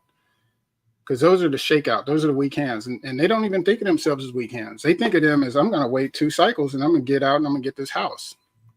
But they don't realize that the game is like the Monopoly game didn't stop. The stock market didn't stop going up for all of these years. It kept doing what it's going to do. And if you in the game, it's great. Exactly. But if you check out, you don't realize you're a weak hand. Even if you got $3 million and you get a house, you are the weak hand, even if you waited 3 cycles. Because and the reason these people are putting billions of dollars in liquidity in, there's a reason. And that is there's only one thing that will take their wealth. There's one thing that will take the wealth of a billionaire. And you know what it is? It's the government. That's the one thing they can't protect themselves from. They cannot protect themselves from the government. And that's why these things are getting funded, because it is a way to protect yourself from the government, and not in a negative way to say that the government's always out to get you, because I think these things happen and just end up in bad situations and they don't intend it. But it happens. And eventually when they can't pay the bills, they come after those rich people's money. This is proven. And these people know it. They've been trained from the womb to tomb on wealth management. They know what can happen with their money, and they watch out for these traps. Crypto is one trap. And it's funny, you look at these billionaires. So you look at Richard Hart, alleged billionaire. You look at the founder of the Telegram coin, who was going to open a Telegram coin and down, and now they have the Ton coin, and that's a chain. You got Elon Musk, a billionaire, backing Dogecoin. You got Bitcoin with Michael Saylor, and he's just the latest billionaire. There's lots of others in the background. Yeah. And including the drug cartels and the drug people, they also are looking for ways. But that's what I'm saying, Angel. That's what I'm saying. As the regulatory bodies, they start to form these ETFs, you're starting to get more regulatory constraints on these blue chip layer ones. What do you see these billionaires looking for? Or are they not going to dig deeper into crypto and find true DeFi so they can actually have that freedom? Yes. Well, what's going to happen is some people that follow Warren Buffett and Charlie Munger, and that example I gave earlier about making a family coin and just putting my own money into it, that's what Warren Buffett did. People don't realize it, but they basically they started as an insurance company, and insurance companies do what? They collect premiums. When I collect that premium and you haven't made a claim, what do I do with that money? Don't you put it in the company? So the best, and if you know that this is a monopoly game, the best thing to do is put it in one of these companies that it's Park Place, or it's one of these companies that is going to be more valuable, and you know it because you understand we're playing a monopoly game. So Warren Buffett put his money into things that could get him this 20% growth, and he made sure that his investment pieces were aligned with the government's agenda, which the government's agenda is we're all putting in the 401k. They got to make these systems go up. They got a cool little thing called the S&P 500, and they make these indexes. And then they can pick and pull in and out the losers of the index. So think about this if this were a crypto, where you could say, here are these 4 cryptos, and I'm going to pump this one over here. So I'm going to take this one out of the index and add this one in. And so when I pump this one, it's going to pump all these retirement plans too. But anybody that was just trying to pick crypto that didn't know what I'm doing, they just got gamed. So you think you get an AT&T, and AT&T is an American, pays dividends. It's a great stock. Look at the chart on that thing. Down, down, down. They pulled it out of, that's what they do. They pull the things before they go down. They pull them out of these indexes. Well, Charlie Munger, Warren Buffett, these guys were onto that game. Now we're in a position where we can play a similar game if the liquidity is going to be there. Like it's not backed by the government. So to your question, Disciple, about what do the billionaires do? You got a mix of billionaires from all ranges of life, just like in anywhere, but they're looking for ways to preserve wealth. And once they're educated, this is what I find. once they're educated on the reality of crypto and real DeFi, and I'll call it just no middleman crypto, because real DeFi is really no middleman crypto, and they realize that they can preserve wealth in their own family coin.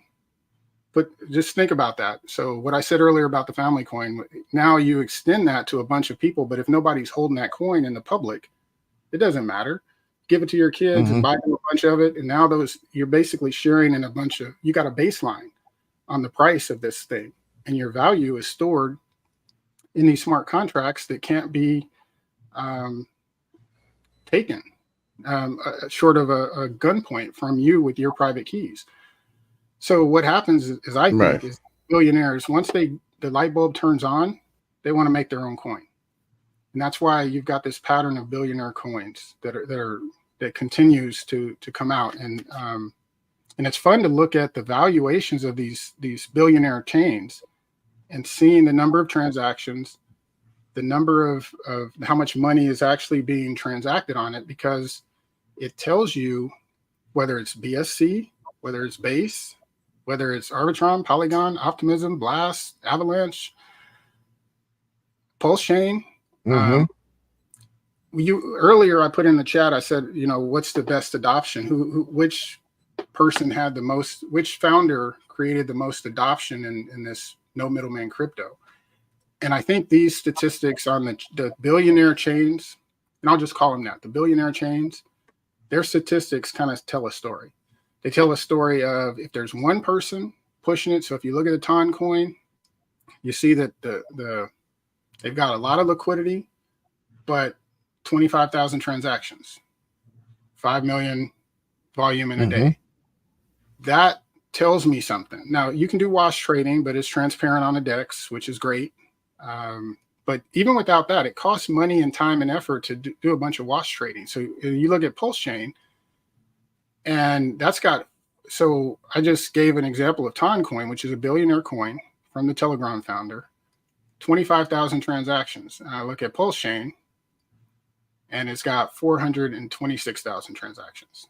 And I'm just looking on Dex Screener over on the left where it's got the list of the chains. So I'm dependent upon Dex Screener data. But there's an example of a huge 2 billionaire chains, which a huge amount of difference in the number of transactions. And if I go look at something like Arbitrum, 500,000 transactions, 844 million. So there's something there. But the question is, if the validators and all those things are controlled, is that no middleman crypto? And this is where, when I look at something like Solana, where you can shut the chain down, this is where I go back to that fake Rolex thing. Like, hey, I was here to change the world and do middleman crypto.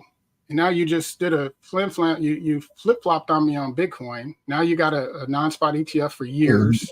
So you build up your bags. We already know how it works. And you keep trying to come with these games. FTX was transferred so easy. The funkiness there, and everybody. That's why I don't mess with Solana, actually, because that was such a big part of FTX. It's like, if there's smoke, there's fire. These guys are doing shenanigans. They're not going to stop. Nope. So I think the fingerprints of these billionaire chains are growing. I think you can see, and just because there's only 25,000 transactions on Ton coin doesn't mean it for him and his group of people, those billionaires, and he wouldn't give Russia Ukrainian insider text message information. He left the country. So he's got some freedom of speech, backbone. But he's only got 25,000 transactions on his chain. But to him as a billionaire, like I said earlier, if I just give this to my family and they hold it for 20 years, which, by the way, is what Warren Buffett did with Berkshire Hathaway, his insider friends that got in early, that's why you see them go into his board meetings and they're like, oh, you just walk on water. Same way with Richard Hart. But this is over 20 years, because when you make people millionaires, they're going to treat you like that. And that's, so this thing where people you would think. Well, you're gonna have haters too. People hate on Warren Buffett, but man, but they could have did the same thing, or their parents could have did the same thing. Don't hate on success. Try to compete with it. And the people that want they take that the wrong way though. They're like, well, I'm going to compete with it. I'm going to make a fake Rolex. That's not what I mean. I mean, make a real thing with real value that people can use, and then the money that comes to you, you get because you made value. You created value for those people. And if you put those people in your billionaire network and they can go for 10 years and not get grifted by the 401k, you just did value for them. So for 3.5, 4 years with Hex, we're now at 1.1 penny, or just call it 1 cent. All those people that participated at the beginning, he added value to them. Now, all the people that came before or came after, they might not be as profitable, but there's an implied thing with crypto, and that is these cycles. And these cycles match. I know we think it's happening, but there's a business cycle that goes the same cycle about 4.5 years, because humans, we don't like things for more than 7 years. Frankly, we don't even like our woman for more than 7 years, because we're made to switch. And so you got to force yourself through morals and discipline to be married and to be settled down. And think about all the thousands of years where before we had this single marriage idea, men didn't do shit to move forward our technology. You can't make a steam engine. You can't make, I mean, this is stuff that if you can make iron, you can make these things. But if I got 5 women at home doing this, and we got to go out but just the 5 women alone, I'm not going to change the status quo as a man. I got 5 women at home. I mean, what am I going to do? I'm going to stay home and spend time with my women, and I'm not going to advance the world. And so I think having a single woman, and this is getting into my own philosophies, but I think that those morals that come from that make us do better. It make us do better. And I think that whether or not you believe in God or Jesus Christ or any of that stuff, I think just having a moral compass to get off your ass and do something that's really that's what's making things better. And so this universal basic income, collectivism and socialism, where you get paid to stay at home and all this stuff, I don't subscribe to that. And I don't think that that's the reason that these billionaires are here, to make these liquidity pools so people can just live off of them.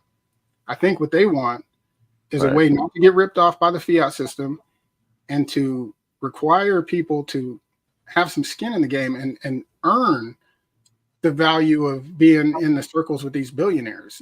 That's when Richard Hart talks about a meritocracy. That's what I hope this system is.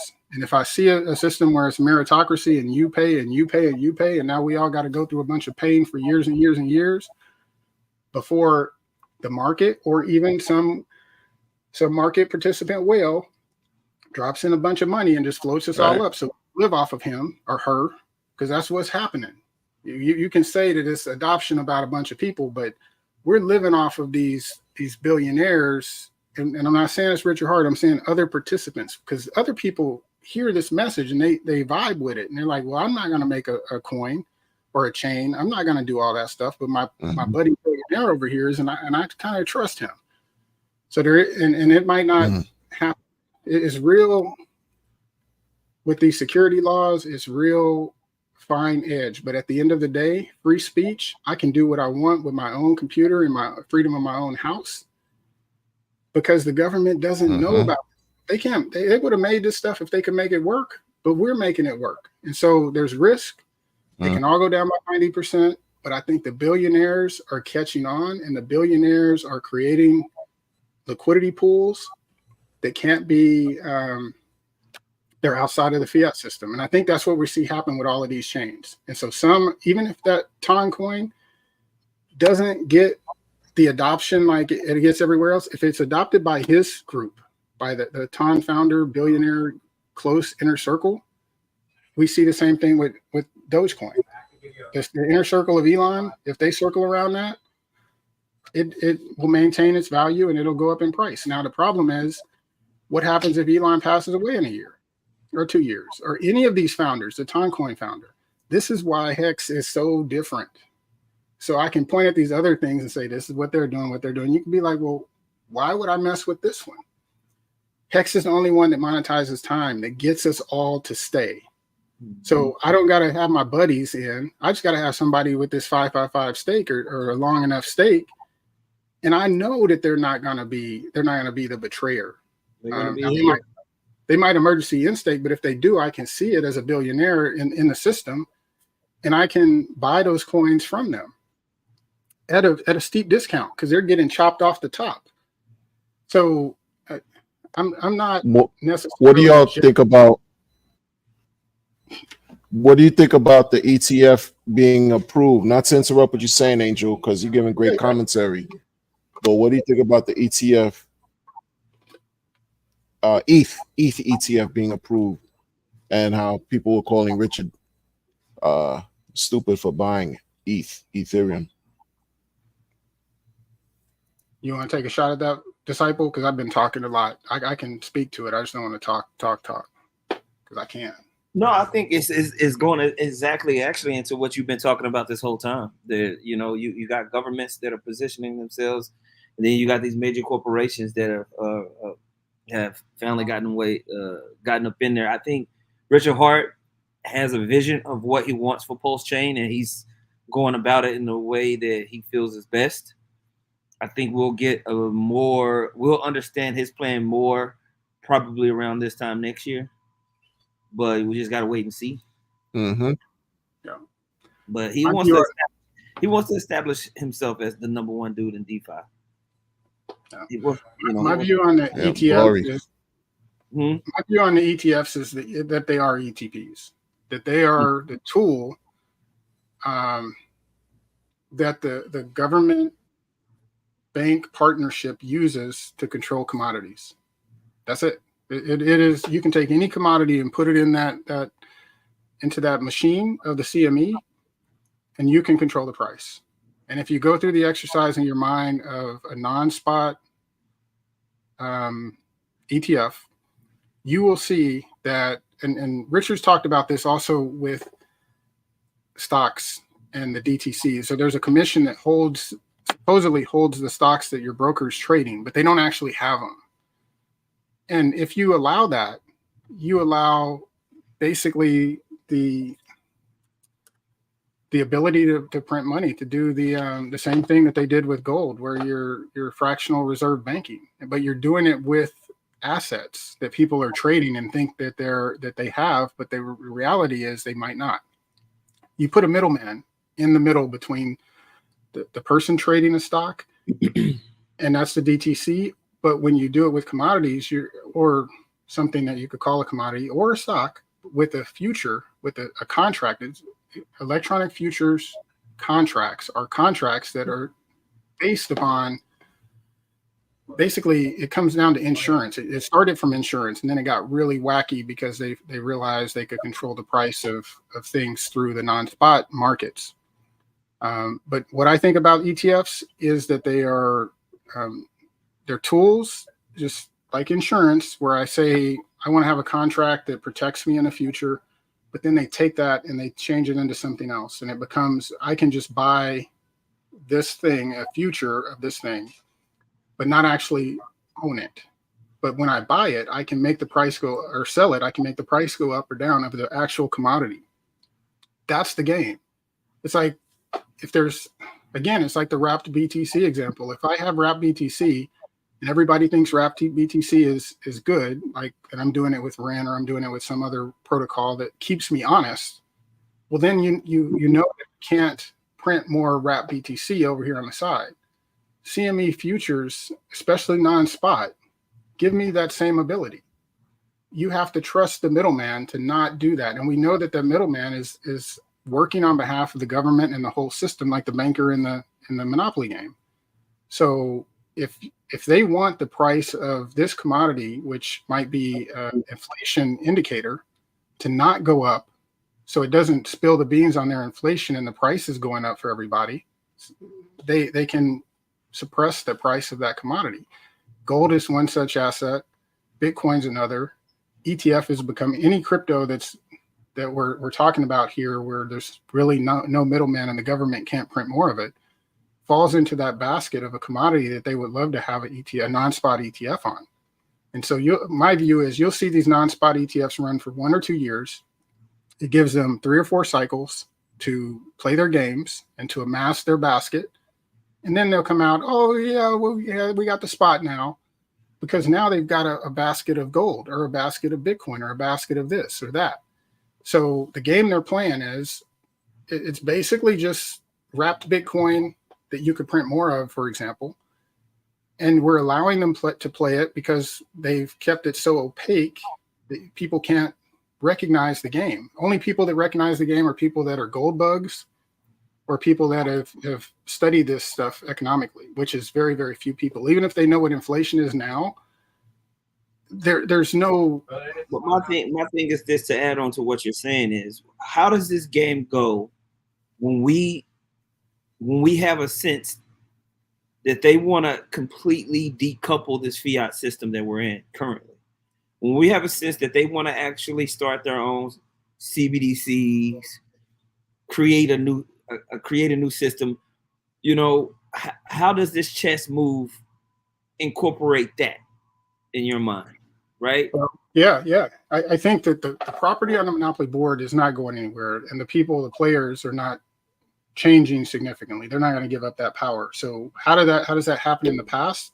These resets typically, and you can see some recently in Cyprus and some of these other countries where the currency collapsed, but you won't hear it publicized. Like, this is the other thing. The media doesn't talk about the solutions that are out there. And the biggest one passed. Cyprus and the American dollars too. The dollar, a switch with the dollars is the whole world is changing. You know what I mean? Yeah. But so what I'm saying is that the dollar is going to have the same set of solutions as we saw in these other places. There's nothing really new. It's like, well, we'll give you this. So say you're using token A, I'm going to give you token Z, and I'm going to give it to you at this exchange rate. This is what they've done before. And so just like the version 1, version 2 games we see in crypto, it's the same thing that they're doing, even on a global scale. But they can do it at a localized version. But once it gets to the place where the whole game, the global game, needs to be reset, the tools are the same. They say, well, we're going to use this other thing that represented by, so they did gold last time. Now they might do a basket of commodities, or they most likely. Yeah, they're going to do something, but it's like just the reset involves repricing your worthless thing for a new thing that has value. Normally that happens in a war, after a war, when people can sit down and say, you're going to take this and we're going to give it to you, and shut up. But that normally is required, or something like a major. It's always war though. So what I think is going to happen is that we get to a point where the debts won't be the debt-based system we have on the dollar, because the dollar is a debt-based system. What I mean by that is, when I said Monopoly, people can write blank money. The banker can write blank money, specifically the banker, not just people, the banker. But that is a debt system where the banker, so if you keep adding more people to the game, which the government just keeps growing. They don't reduce spending, they just grow. So they're adding more costs to the game all the time, and they have to be able to. So eventually, once this gets fixed, they can't do that. They can't add to their cost just by writing more blank checks. And once that happens, it changes the productivity of the world to not want to be a city or a state or a government employee, because when I grew up, that was the thing. Like, you can get on with the state, you can get on with but there's a point where that doesn't work anymore. And once that happens, people can't eat. So you need a different system where the money's not debased. And we saw these examples when gold was used in ancient history. And we know it can work, but it works only to a point where the government hits a brick wall and they can't spend taxpayer money and they can't steal from the people. That's the place we want to be in, because yes, they've used a lot of the money that they've printed to make really good changes in the world. They made some bad changes, but there's constant war because of this debt system. And constant. And we don't people don't realize it, but there's a war going on all the time. And it's yeah. In the it's last detrimental to 77 years, we've only spent maybe 4 or 5 years not at war.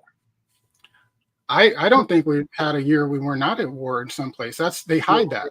Or we use a proxy instead of, you know what I mean? Yeah, if I'm sending billions of dollars to somebody over there, shit, I'm at war. Facts. You know what I'm saying? That's what you know what I'm saying? So they don't count them years, right? Right. Yeah, and that's the games that they play, but at the people at the bottom are just constantly screwed over by this game. And if we can change the game just a little bit, because the properties don't go away, the players don't go away, they're not going to give up their power without a war. But if we change the system and that money system becomes the preferred system of actual people, and it's outside of their purview, and we don't let them do the games with the CMEs, with our thing, our red beads, whatever that becomes. If it's Hex, I think Hex is a pretty good example of that, but it might not be the final software, but I like it because it keeps real people around and it stops and prevents the ETF game because of what the OA has in reserve. It's like you play games with the OA and you're going to get ate for lunch because it's got so many coins. But it needs that many coins because what we saw with Bitcoin is 21 million. We thought was a lot. No, they're getting 200,000 a pop from busting people. They say it's unconfiscatable. They can take it. They get it. They sell it. They get it from the exchanges. They put undercover exchanges out there to collect it and hold it.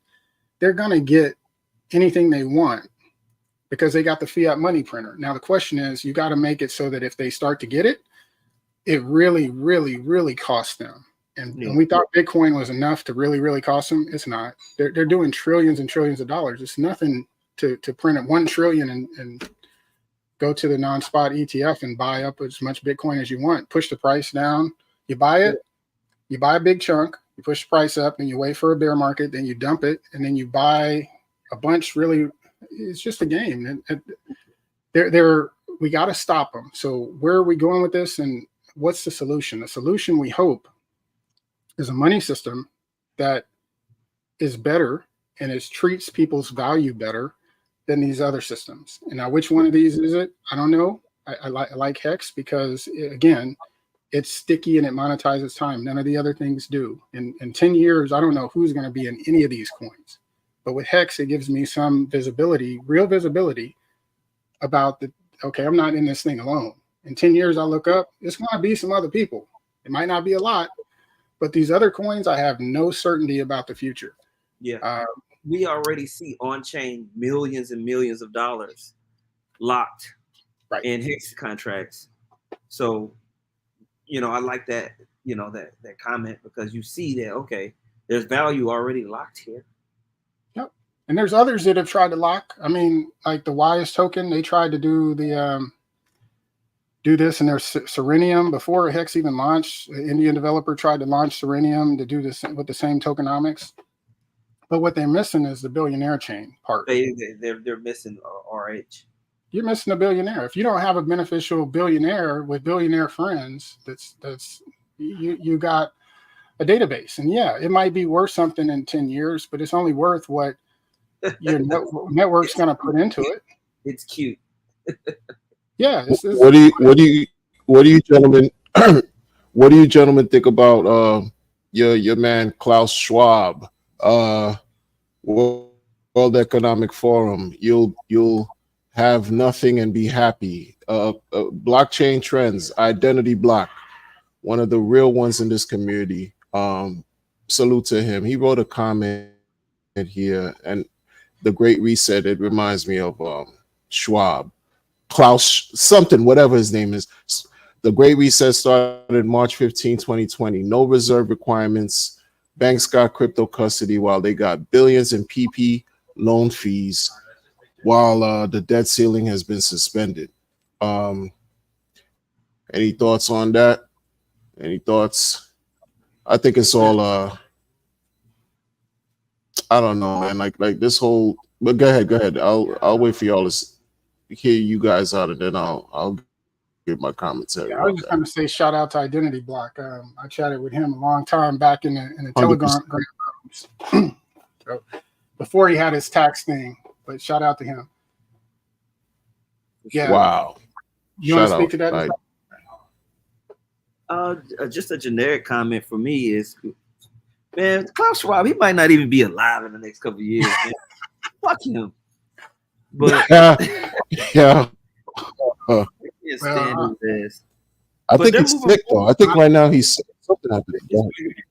It's bigger than Schwab. I mean, you got nations, governments, and these big banks are really, really moving forward with this agenda, and you can see it.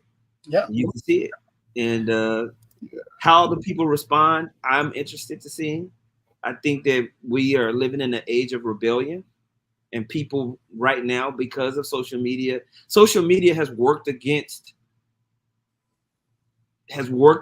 the governments and the elites. I'll say the elites in a way that that I don't think they anticipated. I think it was a data grab for them and an analytics grab for them because they knew they were moving into a digital age. So they wanted people to be online to grab as much data as possible, and that has worked. But there's a sentiment and a mindset that is countering it. It's just like to every action, there's an equal and opposite reaction. And I'm thinking we're seeing that in social sentiment. So how, as they get closer to trying to complete this agenda that is becoming apparent, I think you're going to see increased openness of people to rebel against the status quo, against the mainstream narratives, even what we see now is mainstream social media narratives, which they've had to switch to in order to get their propaganda out. They've come onto YouTube and all these different platforms, and that's not even working well. So I think there's a big battle getting ready to come, and we're in a really interesting position within crypto, within the market itself. We're in a very, very unique position that I'm excited about, So, No, if you're done, my thoughts on Charles Schwab is what I said earlier about the billionaire chains. There's another chain, if you will, and group of billionaires that want to preserve their wealth, and that chain. There's a gold and precious metal chain, if you will, and that chain has a bunch of the old people before computers were involved. And those people all want sound money, Austrian economics, and those types of things. And if you see a channel about those things, and that was at the beginning of Bitcoin, there was a really big push for Austrian economics and sound money, and being basically the Austrian economic camp has a lot of ideas, but you can get wrapped around ideology and you start fighting back and forth. But what I was saying here is that Charles Schwab represents another group of the billionaires that want to preserve their wealth in a different way. So not just the gold bugs, that's one chain, if you will. There's another oligarch chain where before there were computers and before there were things going on in World War I and World War II, these people existed. And the Bank of International Settlements, the BIS, is one institution that came out, and it was before they're right there with the Nazis and all that stuff, and I'll just leave it at that. But that group of people, they see the central management of the world as them at the top and everybody else doing what they say is in the best interest, but they always get it wrong.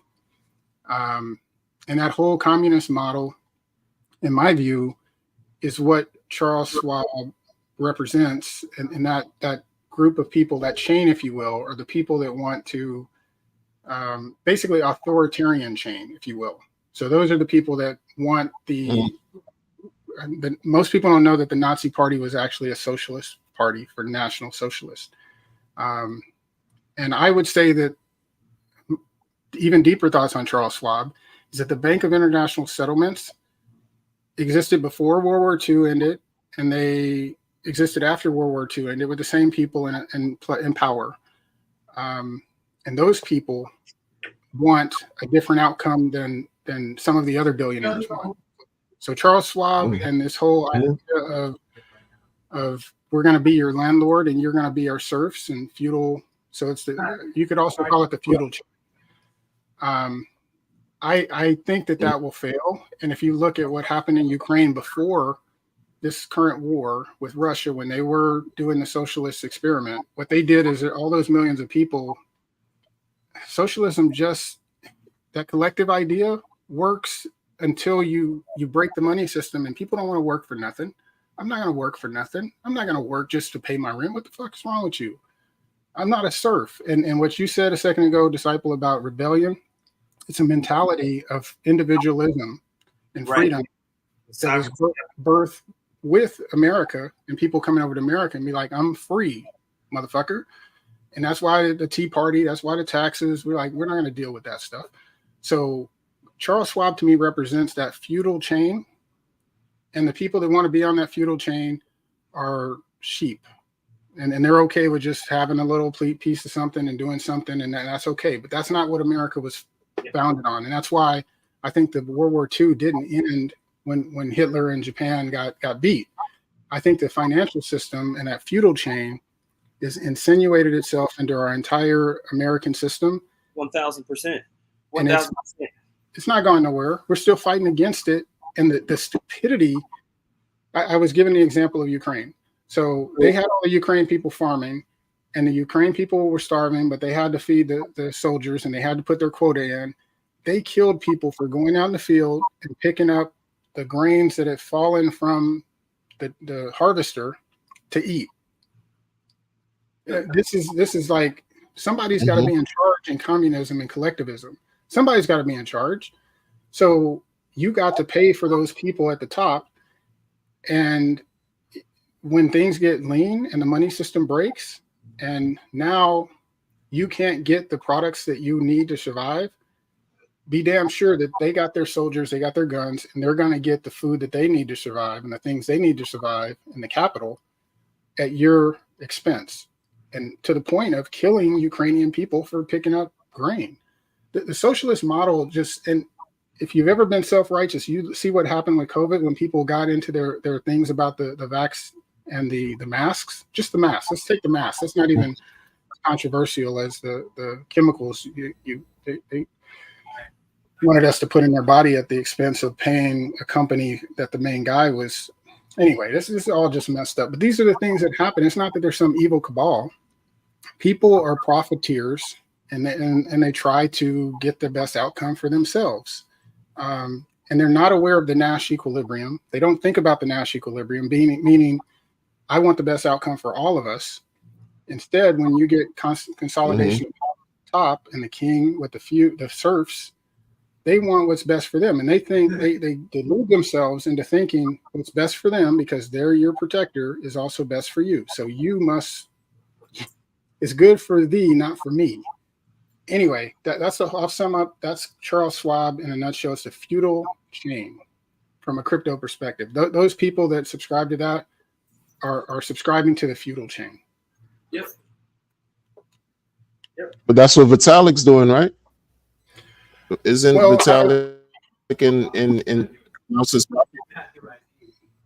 So yes, to a degree. As far as Ethereum?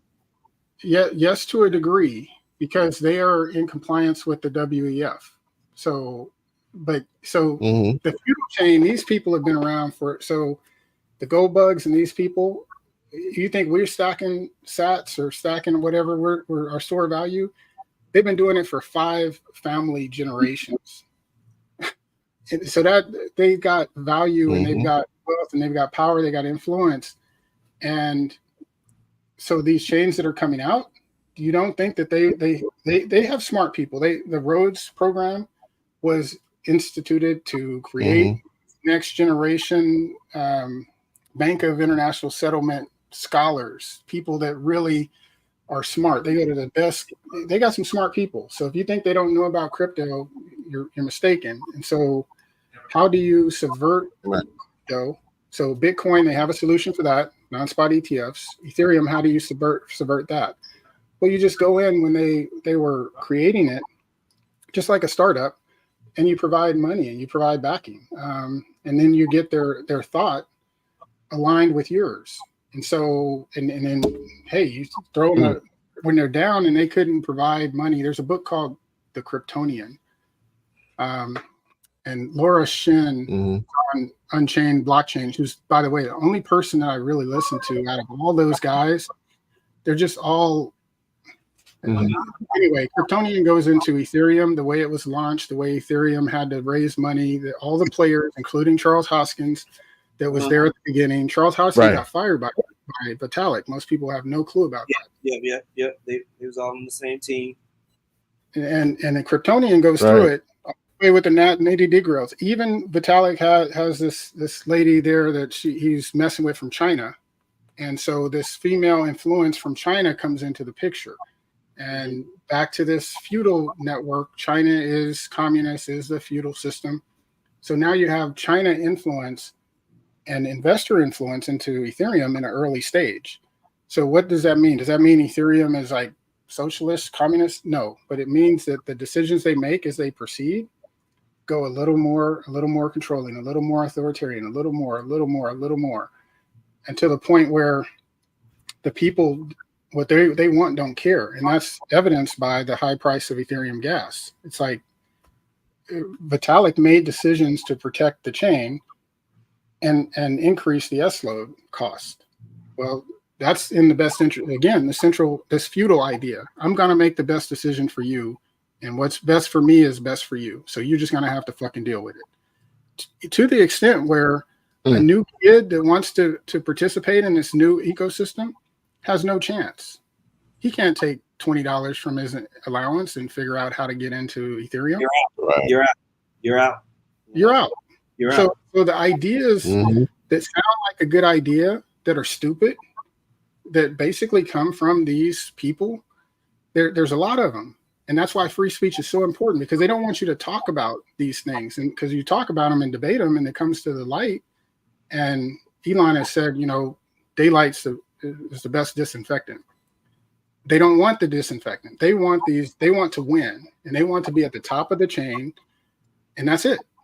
And they've deluded themselves into that's the only thing that matters, because these other people are just peons, or they're just serfs. Yep, just roaches. Right. And so when you see that happen, and it's like, no, it's $500 to do a Ethereum transfer, and I made it happen because of my actions. I changed the S load to make this gas cost more expensive. Yep. So what do you think is going to happen to the gas fees if they make this move? Like, is it which move? This ETF move. So the ETF is, again, I think, is just a Ponzi thing, and it as it adds more demand, the gas goes up. It's just a math thing, but he's made it so that it goes up to shut out the little guy. So again, the serf has no participation opportunities in Bitcoin or Ethereum, because they can't put $10 into either one of those. And so I think what has to happen, because that is the nature of adoption, is with these layer ones, the ground gets full. Just like you're planting a crop, you can only plant so much on that layer one. But I think what we've seen here with Pulse Chain and with these other, but Pulse Chain, as far as I know, is the only ETH 2.0 fork. I don't know of another one. Correct me if I'm wrong, because I haven't been paying attention to too many of these others, but they all either came before Ethereum, so they're ETH 1, or there's some nuanced difference from ETH 2. They're not the same. Where I'm going with that is that the same way you would grow more crops, because you can say, well, the soil will only bear so much. There's only so much nitrogen in this square acre of ground. Well, you got to plant another acre and then another. So you end up with these systems of where an application, and we're seeing that now, the applications can exist in one field and another field at the same time. You can grow corn here and there, and maybe the corn over there is a little better, or maybe it's better over here. Don't know. But it doesn't change the fact that it's corn. So these store of value things, and what other application becomes viral? But the store of value to me is cornerstone to actually fixing the problem of the colonizers are printing our money, and the comrades, if you will, constantly want a system where they can control and be renting to you. And that rental is something that I reject, and I say no. And I think Americans could reject it, but most of us don't, because why? It's hard work. It's hard work to do your own work. It is hard, and it's way easier to sit back and just go, I'm not gonna fight back. I'm just gonna get this free UBI and sit in this house and smoke my weed and chase some hotties. And as I get older, if I got some money, if things are hard out there, this is the crazy part. Things are hard out there, then I can sit back and take advantage of these people, the serfs, because I got a back. And this is the hard part, where you have to actually say, no, I'm not going to sit back and be at the top. I'm going to actually try to continue to make a change and make the world better. And I don't think the world gets better just by tearing everything apart. I don't think it's better going back to a feudal system. I don't think it's better going to anarchy. I think you need something in the middle that, America has developed something based on individualism. And I think it's being eroded. The Constitution is being eroded, the freedom of speech, the right to bear arms, these things that actually make it so the government can't be authoritarian. We're rolling those back. And even to the point where we just have to stand up and say to our elected people, no.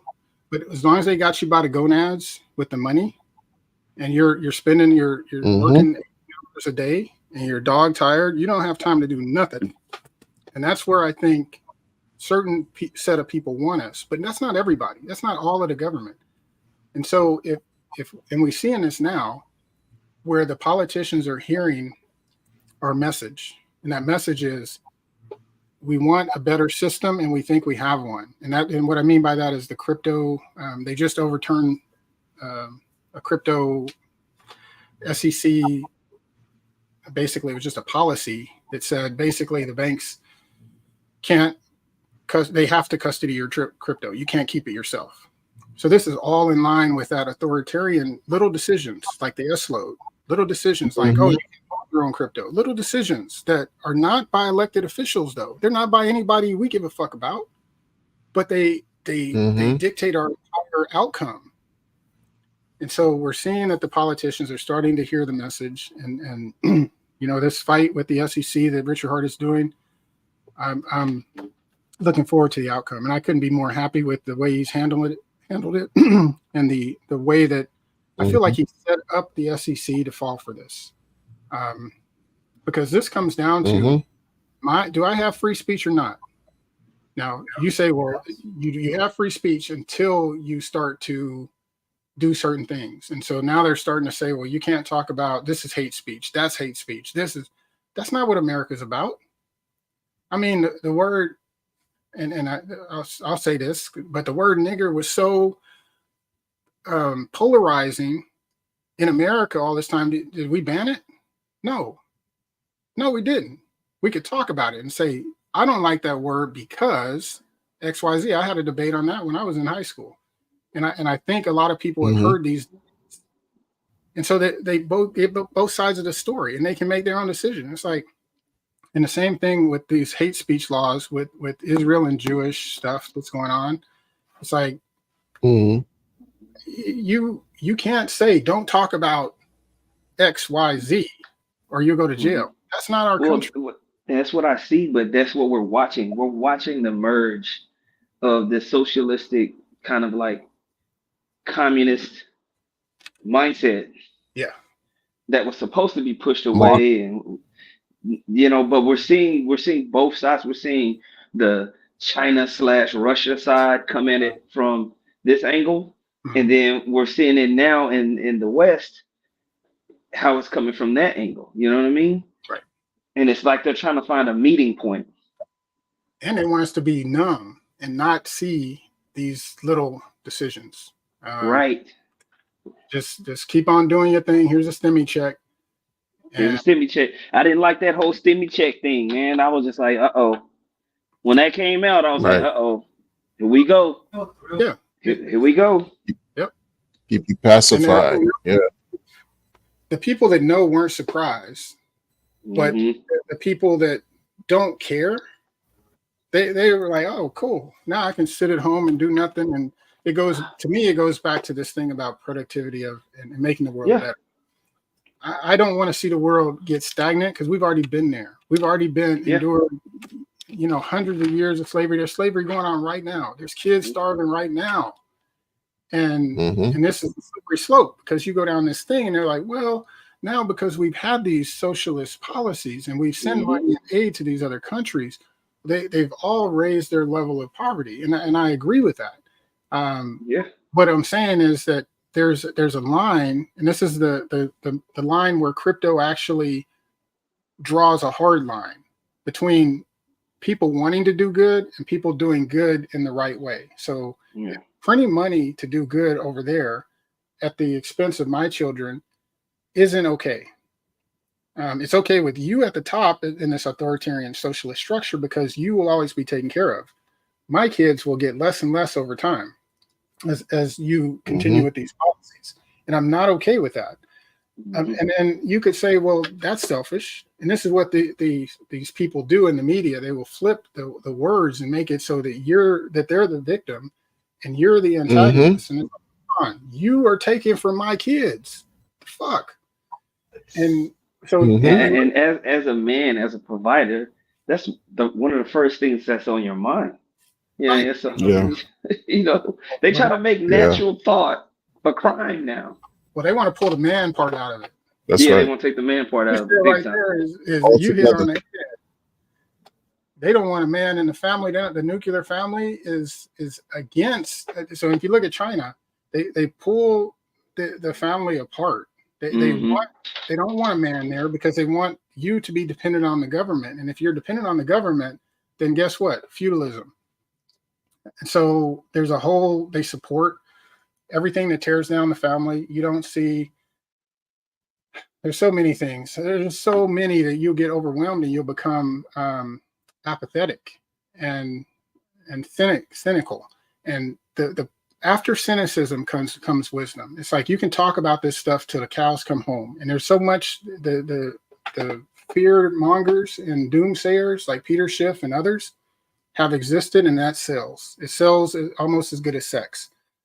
So you will hear about all the problems, but you won't hear about a solution. You'll never hear someone get to the point where they're like, well, how do we solve the ETF problem if it's such a big deal? Well, we need to have something like Hex that if they're going to play with it, they're going to get wrecked. And, we don't care if they get wrecked because I'm in it for 15 years. And if it's not wrecked in 10 years, I'm good. Cool. Can the government not be wrecked for 10 years? No, they got to pay the bills every year.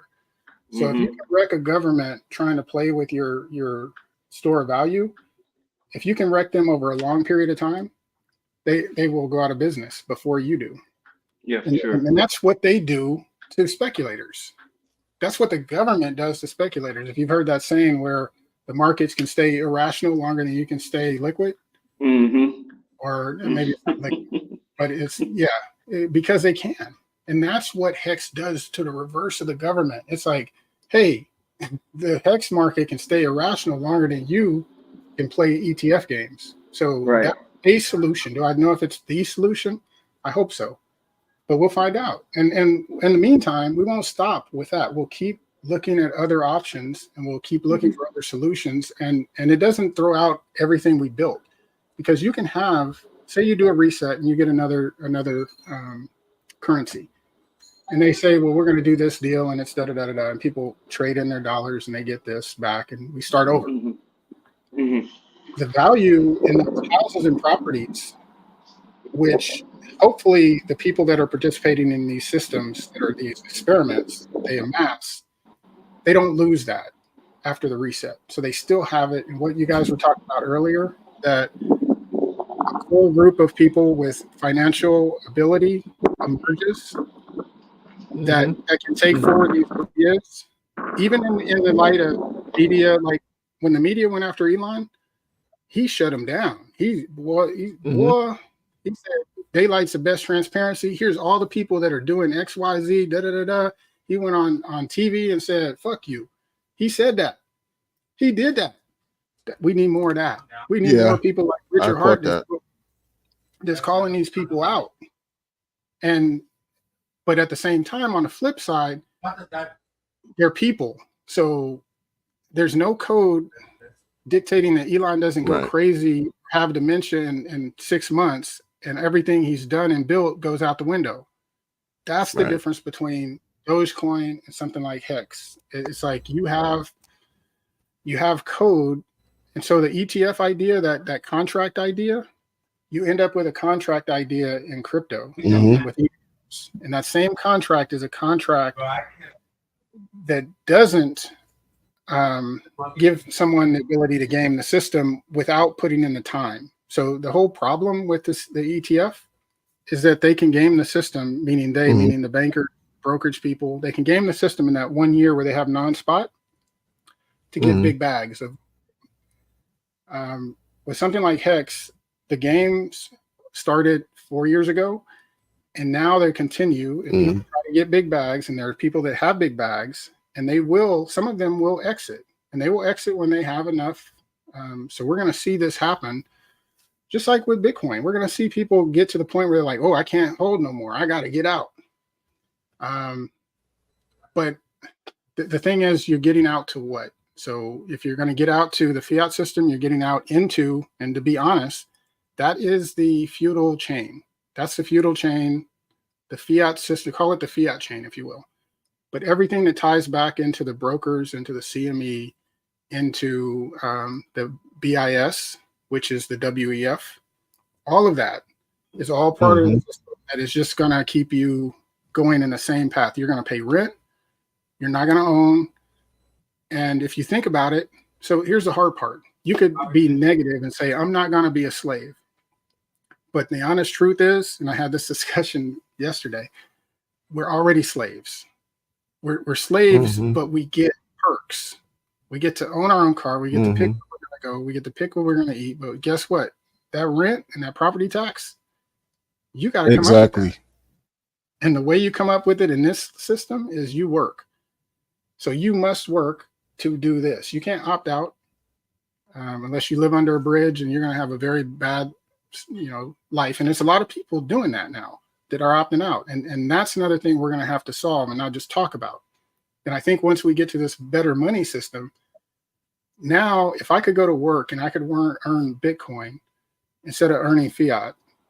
And well, just to add on that, we literally had after the 2020 shutdowns, we had a period what they called the Great Resignation, where people would just quit their jobs. They were like, fuck it.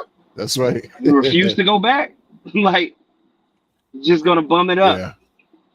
People are just I'm just gonna bum it up. Fuck it. But hopefully those people can find places as entrepreneurs. If they're curious and intelligent, because a lot of those curious, intelligent people will opt out with high IQs. And the hope is that if there's another better system where they're treated better, where they can go earn something, whatever crypto that's not part of this fiat system. So if I can earn something that is not gamed by the crypto system, then it should. And there's studies on this, economic studies about in the absence of inflation, which is the printing of the dollars, in the absence of that inflation, the value of the thing, the currency actually goes up. But the problem with that is it encourages all the people with stuff to just be stagnant, to hold on what you got, don't spend anything. The velocity of the thing goes down. We've seen that with Ethereum. The velocity goes down, and Bitcoin as well. The velocity goes down, and people stop doing anything because they've got enough. They're good. All they got to do is now hold it and just slice off a little piece. That's why we have inflation. So the fact that inflation exists is not necessarily all bad. It's there to keep us, and I say the same thing about that to keep you growing, to keep you in a mindset of profit. You got to get out and hustle. It keeps you. You got to out earn the inflation. Yes, and that's not all bad. But the problem is now who gets to make the decision, and that's where the authoritarian chains, so to speak, the fiat chain, they want to make sure they still have that control. And that game they did with the ETF is just that. It's flipping it around where you think you're buying a commodity that is separate from the fiat system. But the reality is, just look at the gold price for the past 40 years. That's another fugazi. So now, did it work for people? Did it get our children through school? Does it make us get up and go to work every day? Yes, it does. The problem is, right now, the monopoly board's gotten so full, they've decided that, hey, it's time to just go crazy with these wars. We're going to print trillions and billions because it's already, the jig is up. We're going to print all this stuff. Try to make everything. That's what it is. But it's crazy. It's crazy that they see the board is full when the wealth is held in such few hands still. Yeah. I mean, I get it. There's been some spread of wealth, but really, has there? No. Really? These guys are so damn greedy, man. It's disgusting. Yep. But that'll be used by the communists to turn it around and flip the argument. So it's like, now we want to go after them. They're the bad guys. But the reality is, the Bank of International Settlements and the central bank, the system is fucked up. The system is broken. It will constantly step on the surf. And until we fix that system to where they can dictate their way, because let the free market dictate. Instead of you telling us what's going to happen, let the free market do it.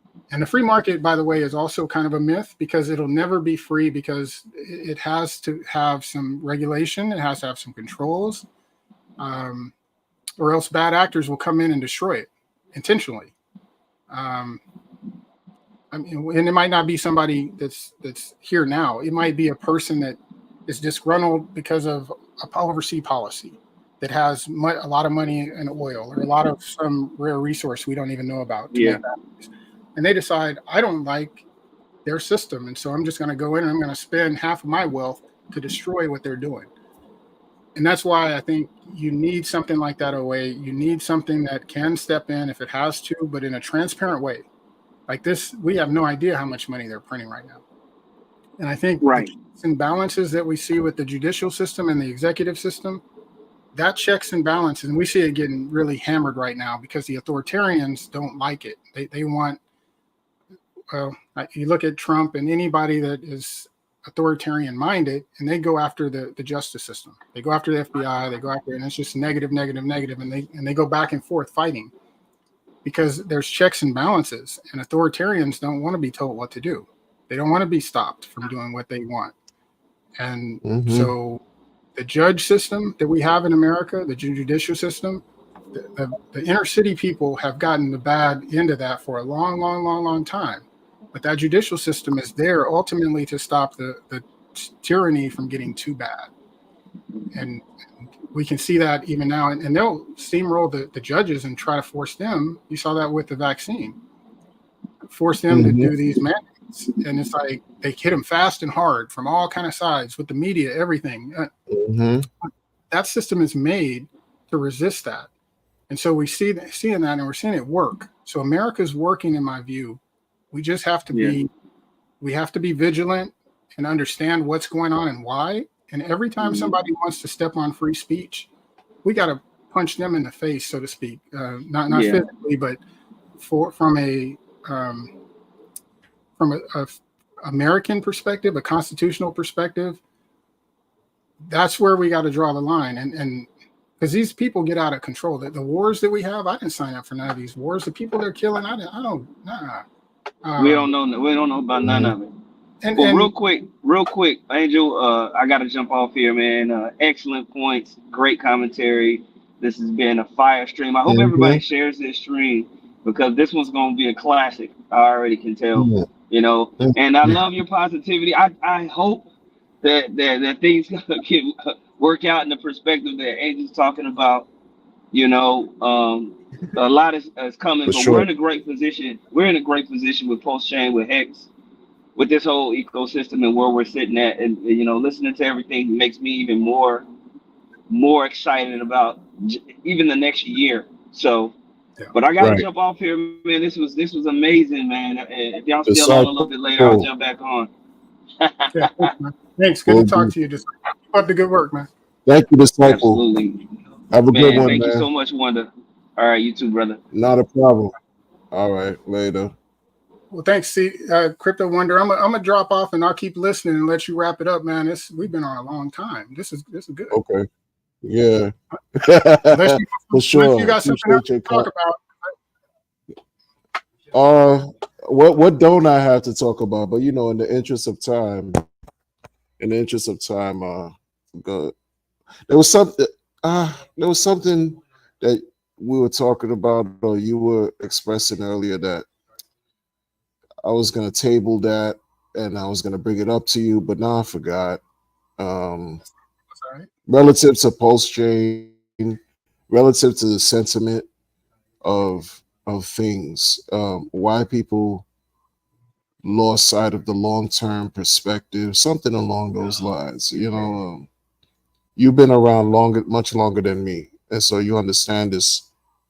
You understand this even better than I do. Differently. We have a fork.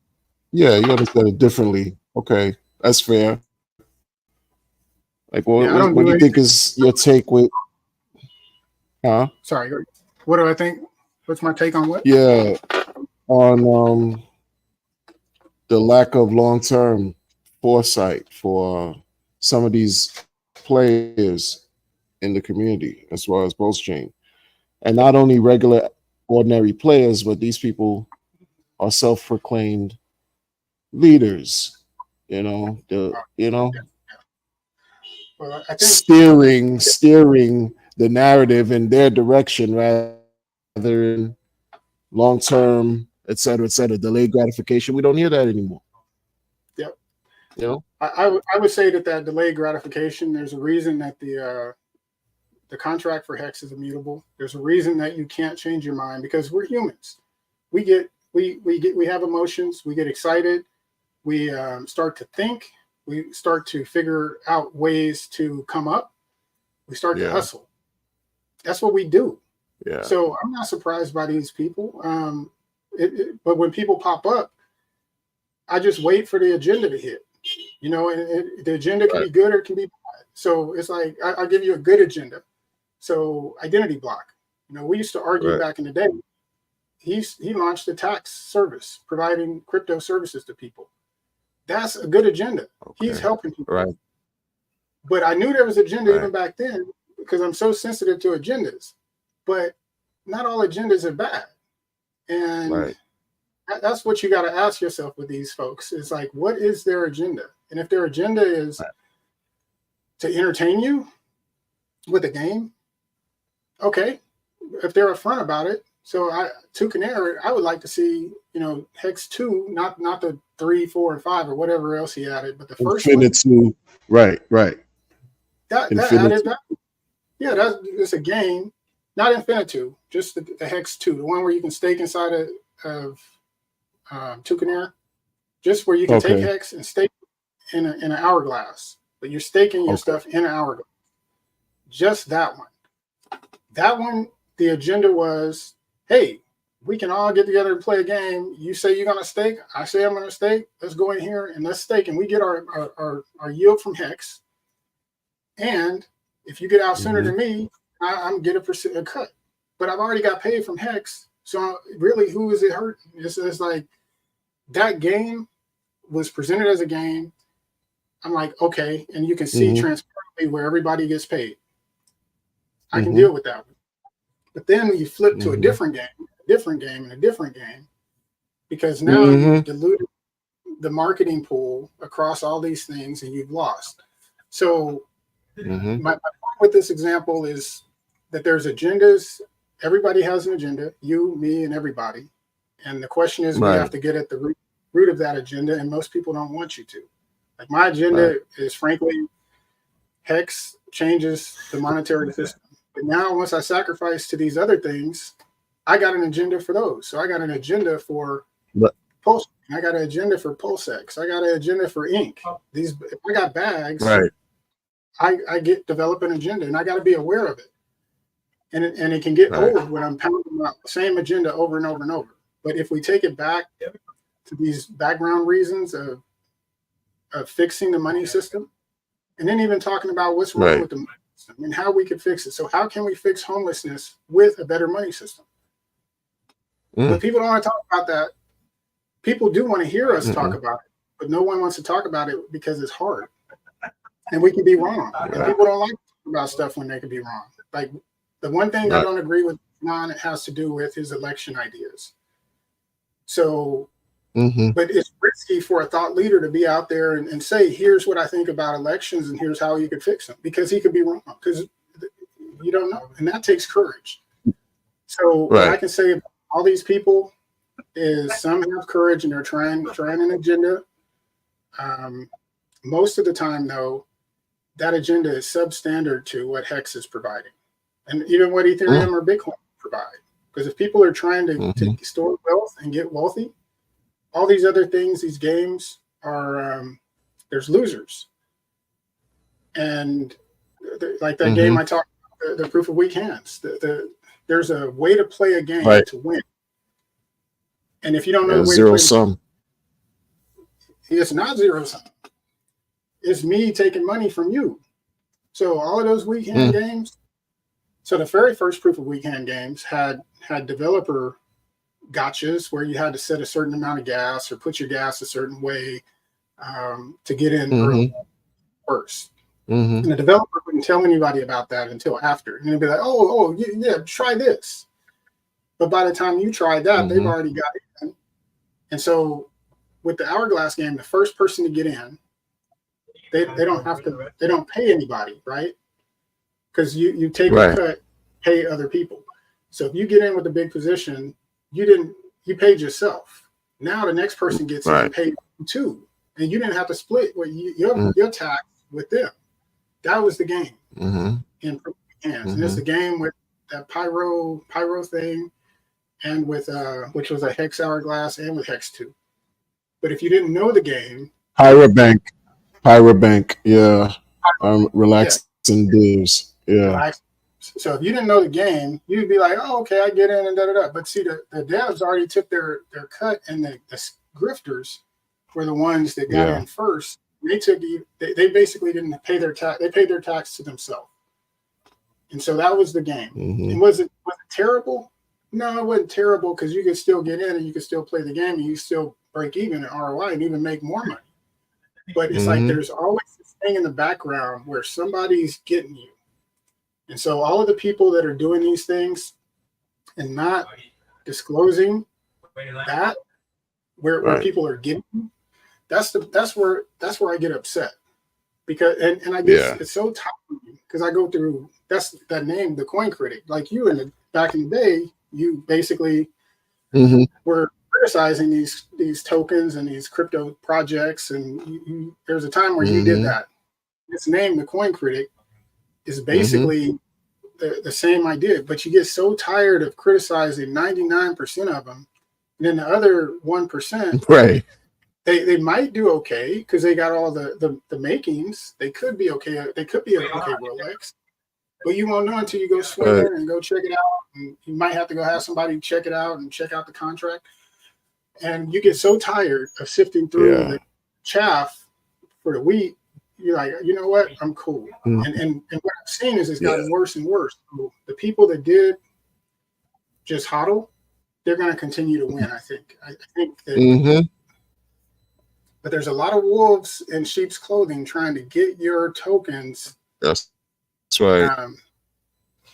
And so basically, all those people and those leaders, a lot of them have given in to being an entrepreneur, and they're trying to figure out a way to monetize their platform. And they monetize their platform by taking coins from one person. And all I can say to people that are listening, don't be the person they're taking the coins from. My grandma had a saying, and she passed away a long time ago, but she said the fastest way to double your money is fold it in half and put it in your pocket. That's it. So everything sounds good. Sir. But just yes, sir. And I appreciate this. I appreciate you coming through. Thanks for your social work too, bro. I appreciate that. I don't even know the things you're doing up there, but I've had a lot of experience with people doing good work in the social services, trying to help people that need it. Because without that, see, you could take this thing about communism and go way left and be like, no, nobody gets nothing for free. Right. It doesn't work in real world. The real world, that's why it's a republic democracy. It's not just a democracy. You got a mixture of things, and we have to be compassionate. We have to take consideration for other people. Everything is going to be a free lunch, but there are some free lunches for certain people. If somebody's born with a defect or has problems like that, you know what? You need systems to help them. And we do, as a group, as a society, we do come up out of our pocket to do that. And that's okay. So you can't have the flip side all the way left where everything is just capitalism. You need some of that, I'll call it socialist charity, so to speak. So anyway, compassion. It's a mix. For sure. And so thanks for what you're doing. You don't talk about it much. For sure. Sometimes I think about appreciate it. Some of the things you've done.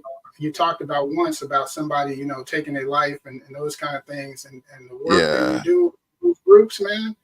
It's so hard mentally. Yeah, man. We can't make the world better without thinking about that stuff. We can't make the world without thinking about children either. So that's the other thing. Richard heard that from kids, so he doesn't have some of the feelings that we have about. So it takes a mix of people. That's right. But anyway, if you've heard me, I appreciate that. And if you've been listening to my channel for a while, seems like you have, there was a point where I didn't agree with a lot of things Richard, with his thoughts on different things, especially because it didn't align with being a man, being a father, being a spouse, being, responsible, meeting certain caregiver, provider, protector. It's different for him because he's living his life. And apart from that, I wasn't a hex supporter in the beginning.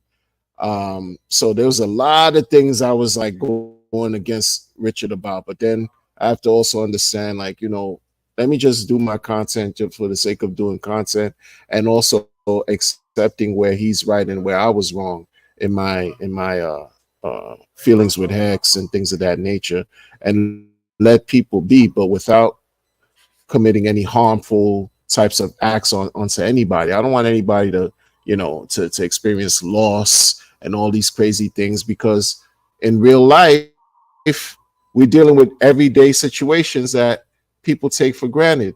And when I do my content, I think about the people who can't speak, who can't walk, who can't even think for themselves, who are locked up or shot the fuck up, all kinds of crazy stuff going on in the real world, who struggle with drug addiction, homelessness, right? And mental illness, criminal past. Nobody give a fuck about them. And I had to help them navigate through life and be a source of support for these individuals out here. Meanwhile, you got clowns on the internet acting a fool, entitled, right? Trying to be, all types of fake righteous, stand on posterity and all this nonsense. And this garbage is fake to me. I'm not about that. I don't subscribe to that, and I'll never support any foolishness like that, because that's not real to me. You know what I mean? And especially if we're in a space here that's galvanizing a thing where we can potentially really experience life-changing gains, life-changing wealth that will not only improve our lives financially and every other aspect as well, but people we care about. It's not something to play with.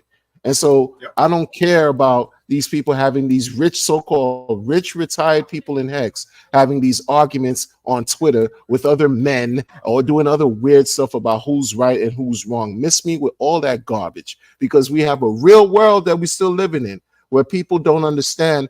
They could barely use a cell phone. They're so inept and cognitively delayed and impaired and emotionally fucked up and mentally gone. Right? Freedom out the window. And this is they're in survival mode every day. And here we are bitching about my coin is better than your coin, my deck's better than your decks. Nobody cares. That's why I say that a lot, because in the grand scheme of things, most people don't care, because it's real life, bro. You know, for real, and it won't stop. It takes wisdom to get there, bro. And wisdom is experience, and a lot of the folks on Twitter don't have that experience. And that's back to this point. That's one of the things with what I did take away from Richard Hart was what you said. You care about people around you, and he said that as well. But your experience has taken you around a lot more people of a different type than he's been around. Like one of the things that struck a weird chord with me was early on. He was like, "We don't need Africa." What do you mean? We don't need Africa. We don't need the broke people. And it's like, you hear that, you're like, what? I thought this was about changing the world. And his point was from a perspective of a founder and a beneficial whale, everybody that comes on to that system, as we said earlier, is basically on that billionaire chain. And so if they add value, like they bring in money, that's good. But most of the broke people want to bring in money and then they want to extract value so that they can live, which is okay. But for him, he was like, no, I don't really care about that. And what you just said there shows that you need a diverse group of people, not for the reason of just having diversity, but because the wisdom and experience tells you that I can't leave all these people behind and out of the system, because these people are real people. They're real people to you, to me, and they're the people around us. They might not be around Richard wherever he is, or around them people, but all of us in our communities, we have these people around us. So how can this system help? And without bickering about all of these coins, at the end of the day, that's one aspect. Money and currency is one aspect of one facet of the gem. And you have to, if you're going to have a robust society and life, you've got to have family taken into account, the charity people taken into account, the people that were born with birth defects taken into account, which, by the way, I've got a nephew that is that way now. And without that state help, it would, I don't know what would happen to him. But he's being taken care of. And so I've got the perspective of I'm seeing people benefit, not me. I didn't take any PPP, none of that crazy stuff, and I'm against all of that. But I understand that there are people that have exceptions, and the problem is the government is not good at filtering out the fakers. It's too much work. With so many people out there, they have a hard time filtering out the fakers. But what they shouldn't have a hard time filtering out are these big expenditures that they just blow smoke in our face and tell us, you know, hey, it's blah, blah, blah. They wave their hands. And, we got all of these other problems, and the fentanyl is coming through California and these other places like a sieve. We got the borders open where the cartels is bringing in drugs left and right. Exactly. And it's like, I'm not against the migrants. I think the migrants are part of the Ponzi. We need all of them to keep it going. 100%. Just go ahead. Yeah, you got to address these other issues though, without the bullshit. And that's the frustrating part. Like, we get so distracted, and I think there's real people. And I think the distraction is just the nature of the internet. Like you like to say, and I like this saying, the internet's undefeated. The nature of the internet will always keep the drama going and keep some entertainment going. So you're not focused. If you let yourself be distracted, you'll be distracted. But we need a community of people. And I know you guys have the thing about the community, the shantytown, but there really is a community of people that have different experiences that aren't going away. Just have people stick together. The good ideas, when we have these discussions, they'll stick. Some of the bad ideas will fall away.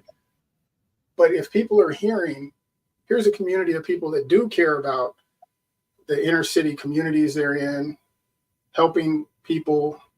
And these are a lot of the socialist agendas, but they take them too far. Because basically we set these things up, and like Social Security, for example, just look at the word Social Security. Exactly. Is a socialist idea. And it's okay because we get good outcomes until you get these authoritarian decisions that we saw, and they're all over the place. They're all over the place. They want to control your thought, want you to join that feudal chain and be forever renting. And instead of being individual mindset and like, how can I be an individual? They don't want individuals, because if you got individuals, you don't have. Just imagine. So our community, there's some groups in our community that are pure individuals, and those groups are like going into them is toxic. It's a pain in the ass. It's like from the very beginning of going into a Telegram group, you get this central control, like we had in the Hex group, where you could control who was saying what and why, and you can say, well, that's not individualist. Well, but it is, because you got to speak up and talk and say something bad before you get smashed. And if you keep saying bad, then you would get muted and banned. But everybody knew the rules, and so that's the difference. We know the rules, and we have to abide by the rules. So if we go into those chats and we see one guy sitting in there talking all of this smack, and then another guy comes in and he says a little bit and he gets banned, those are different sets of rules. That's the problem. Not having no rules. We need some rules, but you get some rules. You can put some systems in place to take care of our social security and those that need it. The welfare system even is part of that. But it's so divisive, and people don't have the experience with these things. So it's easy to take a black or white fight. It's just like, oh, I'm against it. It's like, well, why are you for it? What did you do, or what have you seen that shows that it makes the world better? And you see, and it's interesting what you're saying, because the beginning of when you jumped on, you were talking about your demographic, boomer. I'm a boomer like yourself. I'm in the same generation. So it speaks to, and then you mentioned wisdom and things of that nature. And there's something that I'm realizing and discovering within this post chain community, or post chain, whatever you want to call it, is a divide between boomers or whatever, older people and younger people, because the interests are different. And I think that's unfortunate, because, and I've said this many times in my stream, like, I understand how young people will gravitate towards the technical, and maybe even the fundamental aspects of what we talk about as far as crypto. I get that, right? But the older people need to get it together in a sense where we may not grasp it, and maybe we do better than they do, or not as well, but we have the experience of life, and we have wisdom that we could impart onto the people that are coming, that are younger than us, so that we could push and collectively move together forward in a positive way where we all benefit above, communism, socialism, whatever. But there's this divide that's taking place with some young, immature people who want to just create dissension. And so, oh, there's just a boomer talk. And then the boomers are looking at the young people like, oh, they're just toxic, crazy. But then we're all on post chain. What are we doing? Like, what is the goal here? What are you trying to do as an individual? You're trying to get to the bag. You're trying to find a way maybe to uproot yourself out of some type of debt, buy a house, whatever you want to do, and enjoy this technology that's being offered to us. But at the same time, you can't be ignorant. You have to be intelligent. You have to have some wherewithal and connect, because outside of us, like, there's billions of people who don't know what we got going on over here. They don't know. And frankly, I don't think they even care. People don't care about some million X's. They don't, because they're dealing with real life situations. And we're here arguing about semantics, philosophical bullshit, like nothing tangible that's going to help us eat today or eat tonight, because we don't see these things, these arguments, and this weak types of banter back and forth and fight. We don't see it reflected in these charts. They're not pumping our coins. They haven't been pumping anything. All right, nothing. And Bitcoin tapped 670K today. Ethereum is not what the price it was 4 or 5 years ago. It's much higher. Like, things can move, but we get caught up in our nonsense. We get caught up in our ego, our fragility, our sensitivity, all this. Yo, table all that, bruh. We're in a moment right here where so many people would want to take advantage of this. We don't know what we have until it's gone. Like, this is it right here, man. Like, pulse chain, it is what it is. Layer one. What other layer one blockchain were you able to get it at below ground zero? Like 4 zeros and a digit. That's crazy. That's crazy. Some people think Ethereum is trash. And now, so what does that say about pulse chain? That you launched a coin on and you have a budding community yourself, but you think Ethereum is trash. But what's pulse chain then? Because pulse chain is a fork of Ethereum. What's the agenda? Like, going back to what you're saying, people just trying to fleece, double talk, use this weak psychological operations on people to try to just get them to relinquish their bags and give it to others so they can lose and never be able to recover what they once had. That's crazy. That's crazy. I'm never going to be a supporter of that, ever. I don't care who these people are, bro. I don't care who they are. The first OG to the last OG, it don't matter. Like, come on, man. Don't talk nonsense to me. Not you. Yeah. No. Check this out, though. That's wisdom talking, because you saw proof of weak hands. You saw, when you look back, you're like, hold up, wait. If I kept that Ethereum instead of playing this game, damn. 100%. You got to see the games fleecing, and so you even participating in, and there's another, Breezy. That's, the games, he's just upfront about his systems, and he's like, hey, these get in, get out. I don't care. I'm just showing you what I'm doing. But once you sit back and realize that these games, the only way to make money is to be in and out. And then you're like, hold up a second. If I get it wrong, if I make the timing wrong, I could have just held the damn coins. So that wisdom is frustrating because it's bubbling up inside of the older people that have been around a couple cycles. But the new people that come out with a new thing, they are marketing. That's what they're doing. And Richard Hart was one of the first people that framed blockchains in terms of a product with product market fit. Right. And he even talked about MVP, minimum viable product. There's a whole process in software. And if you're not a developer, you won't recognize this, but that minimum viable product is a whole lean software development process. They developed out of Silicon Valley. And the idea is that software, if you think about Windows and how long it took, they use a waterfall process to make new features and integrate new features. And basically you go through this whole process that took like 6 months to a year or more just to get the product out there and it had perfect and polished.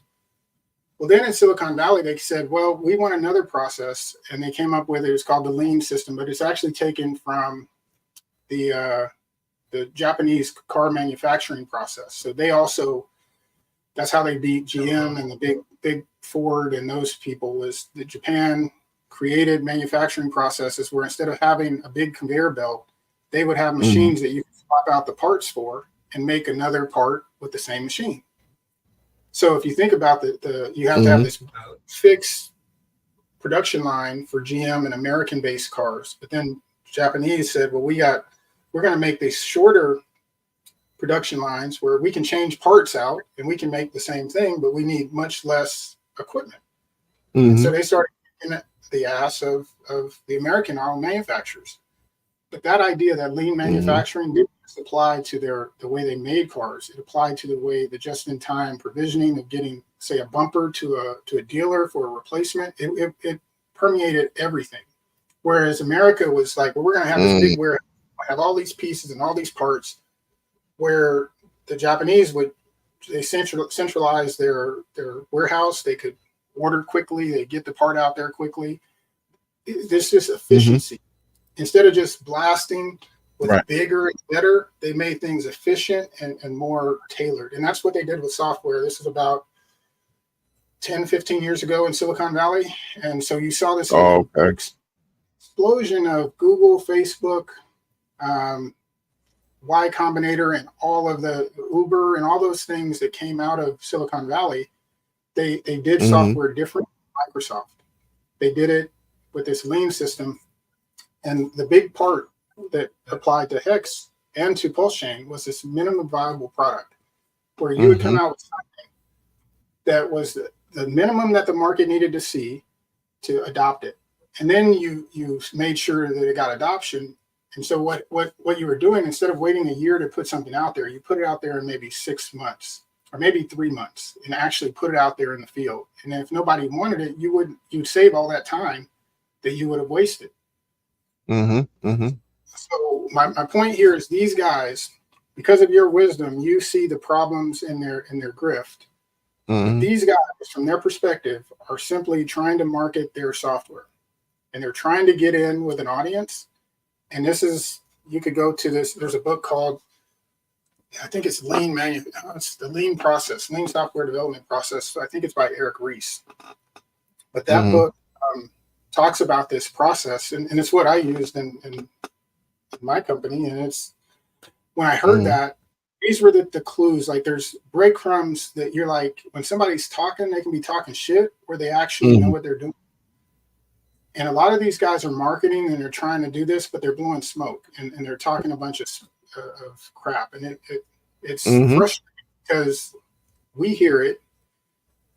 And I do think that the older folks in the community should speak up and should be known to a degree, because still persecution against crypto that's going to come. And if you don't want to deal with that, stay in the background and understand. So kudos to all you folks that are out there doing this on a regular. You don't know how big of a favor you're doing to the future generations, because even if you only get 50 views or 20 views, I don't care. It's I don't care about that. I've sent people to your videos way after, and it's like, this is good information, and I'll just send a timestamp. So, I appreciate that, man. And I hope more people do that. And if you guys are listening now, please hit the like on it. This has been a long show. Yeah, these are hard to do appreciate that for an average person, man. But your point, the passion that I hear in your voice about these, it's like I end up I don't do Twitter too much anymore, because I'll be so upset reading these shillers or these people with these fake things, and it's like I had to realize I can't save everybody, right? But it's really important y'all are out there with this message of trying to save everybody, or save the people that want to listen, because there's people that are searching for answers. That's and when they come across what you're saying, it's gonna make them think. The right people, it's gonna make them think. And I just hope that more people fold their money in half and put it in their pocket and save it, and then find something that is. I got my agenda, so I ain't even gonna talk about my agenda. But I hear you. Doing the care providing is another agenda. Thanks for doing that, man. Not a problem, man. We're gonna wrap this up. I appreciate your input. I appreciate you even coming through, man. This was impromptu, spur of the moment, natural, which makes it even better. Appreciate it, man. Shout out to the chat, everybody who witnessed this, Disciple, who was a part of the panel as well. Shout out to everybody. Listen, good stuff, man. Good stuff. Clip as many, whatever you want, people. If you hear this, I know it's been 4 hours, and gotta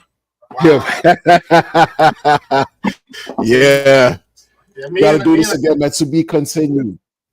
Thank you very much. Me and Identity used to do this. Shout out to Identity Block and the whole the Hex voice chat crew. We used to do this. Shout out to Identity Block, Blockchain Trends Militia. He has his Telegram militia group. Shout out to him. Shout out to Pulse Nation. Shout out to the good people doing good things in this community. And we're going to keep pushing forward, man. You know? Thank you. Take care. Be well. Yeah, you too. Bye-bye. Bye.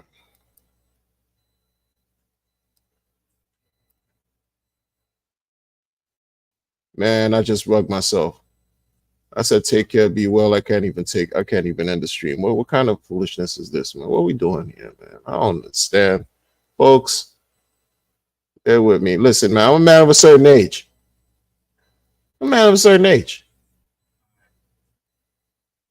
It's time for me to end the stream. The stream don't want me to end the stream. It's time for me to end the stream. The stream don't want me to end the stream. How make that make sense? I don't understand. I don't understand what's going on. It's the red candle, the glizzy. All y'all talking. So come on, man. All y'all got agendas. Like dude said. Angel Black. Shout out to him. Disciple. Y'all getting into all this type of like deep conversation, and now I can't even end this. Thank y'all. Thank you. Thank you, man. What am I gonna do, man? What am I when I gotta go? I don't want to go. How are we gonna do this? All right, check this out. How are we gonna do this, Dr. Moore? What's going on, man? Like twin fam laughing at me, y'all laughing. Danny, I'm more laughing, having a good old time. I see, good old time. Trying to end the stream, I can't even end it. What is going on here? Anyway, listen, this is what we're gonna do, right? Because of course, I'm learning every day, and I learned something this evening, this morning where you are, this afternoon where you are, late night where you are, wherever you are in this. I learned something this last 4 hours. I learned some things. You never stop learning. You never stop. It's about quality over quantity. I don't care about some views. It's about the truth. It's about quality. I never say click hit the like button. Like I don't even say that. Why is that? Maybe that's why my channel I'm not getting. You know what I mean? Nobody cares. Nobody cares about that. It's about pulse chain. Pulse chain for me right now. Right. It's about everything related to the founder that created Pulse Chain, Hex, Pulse X. Oh man, yo, Doc, what's going on? How are you? Doc in the building. Twin Fam says stay on. Yo, I'm gonna try, man. I'm gonna try to stay on. I'm gonna try to stay on for like maybe 5 more minutes, man. You know what I mean? Hey, LaDanny, I'm more laughing. I for Celso, what's going on with you, man? Yo, yeah, hey, nothing much, man. I try to log off and 4 hours of content, man. Who's doing? I'm not. Listen, man. Things happen when you having a good time, right? What's the saying go? I don't even know. Something time flies when you're having fun. Something weird. I don't. No, yeah. Yes, I'm using StreamYard, Doc. I'm not technologically inclined like a lot of people. You know what I'm saying? Like things just like Identity Block says later, Angel. Thank you, CW. No problem, man. Thank you for coming through. I dropped the link, man. You were more than welcome to chop it up with us. It's not all the time that I do this, but I appreciate you coming through. ID, keeping it all the way real. And let me just say something, ID, while you're here. When I'm talking about OGs and all that, and like you're not in that, all right? I want you to know, I'm like these, fake OGs that been here from day one to now, that switch sides and all that. It's not you. It's definitely not you. Definitely not you. Rice and beans, arroz con pollo. We're not doing no slander for some identity block. There's no slander going on over here. None of that. Arroz con pollo. Okay? With habichuela. That's what we're doing. That's why I grew up on that. So it's respect, maximum. It's not a joke. Rice and beans, folks. Rice and beans will get you far in life. Straight up, straight like that. Straight like that, man. Shout out to ID, man. Shout out ID, man. You're a professor too, man. I've been watching your content for years, man. You go, yo, listen, man. You watch some ID Block for a couple years straight, and when he's reading text information from the computer, like annals of law, relative law, laws that were passed, and oh man, come on, you like, yo man, I gotta go to my course. It's called what time's your course? Oh, it's around like 4:15, sometimes 4:20, pun intended. Where you doing? It's a course. It's like about an hour. It's a course. Was it when you graduate? It's lifelong. You don't graduate. You keep learning.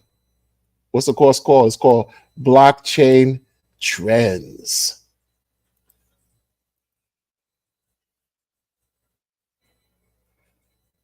I appreciate you, Ladaddy. I'm on for real, man. Appreciate that. Anytime, anytime, anytime. He says, pump them likes. I mean, hey, man, you know, I'll let y'all express that. I feel weird say, yo, smash the like button. Hit the like button. I feel like I'm like uh uh you know, from like a different entertainment, and I don't know, man. I'm just weird. I'm weird. If you hadn't noticed, I don't care. I admit it. I'm not. Listen, I'm not. I'm too old to be like insecure, and I'm weird. Who cares? Who cares? Dope stream. Appreciate that time, Sonner. Bless up. This one getting shared. Peace. Appreciate you, man. Appreciate you coming by and the support and all that good stuff, man. Anytime ID, always, you know, you good money, man. ID is good crypto. How about that? Word. Prospect is good crypto. Ipercelto is good crypto. You are all good crypto. This is what we're doing, man. That's what we're doing. We're not Red Glizzy. We're not Clifford, the red candle. We're not doing none of that. We're staying focused, being vigilant, right? Paying attention to what counts. We just got word. I don't know how, I didn't do it, you know, we just got word. I don't know if it's official, but Ethereum ETF got approved. You know how big that is? I don't care about Ethereum like that. But it's the signal it sends to the rest of crypto that we gotta, you know what I mean? Especially with the real bull market that's coming, man. We already got the Bitcoin ETF that passed this year. That's already doing this one too. Now we're gonna have Ethereum. You know what that means? You know what that means, folks? When the bull comes, you're gonna be happy you were here. When the bull, the raging bull, that euphoric bull, that everybody's cool with each other, everything is peaceful. You feel like you the genius of all genius. You feel like you're the smartest person in your life because you took a chance and you're winning. That period is coming. Now you're gonna have to prepare yourself adequately, make the proper steps and moves, position yourself or not. And the Ethereum ETF, that's super bullish for me, man. Not for Ethereum per se, but for the whole paradigm, for the whole bull market. That is bullish. Oh, that's why that would explain the gas is go. See, the gas going up, of course, because you know the thing S load. You heard the gentleman explain it. Everything with the S load and all. Yeah, the breakdown was the breakdown of a breakdown, man. You can't plan this. This is just natural. It's divine cosmic operations taking place here, man. I'm just a vessel. I'm just a vessel. I'm just a soul living a human experience. That's it. You know what I mean? Yapping, talking too much. Older. I'm older now than I was yesterday. It's crazy out here, man. I'm older today than I was yesterday. And if I'm, you know, fortunate to see tomorrow, I'll be older tomorrow than I am today. Like this is, what are we doing?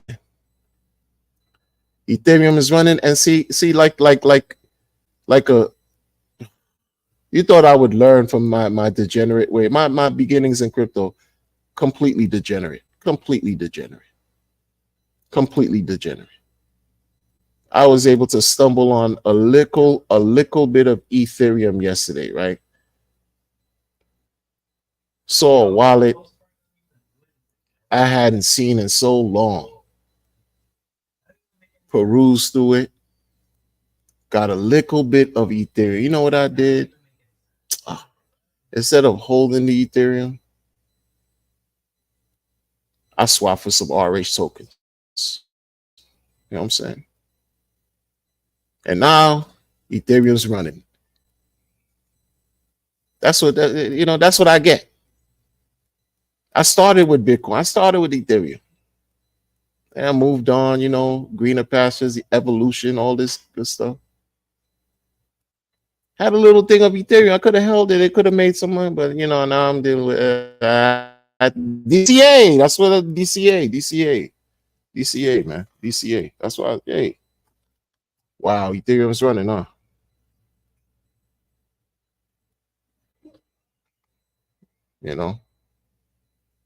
I'm still not gonna forget that other person in the beginning that I think I blocked that person. I don't know the pronouns. Talk about something about some Icosa and Neutron and all. Yo, man, I wasn't talking sideways. Yo, open your ears. Use the Q-tips.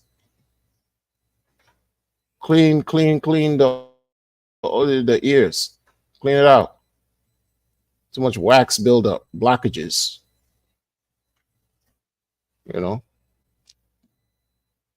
Impeding your ability to really hear what I'm saying, and not even hear. You could have heard it, but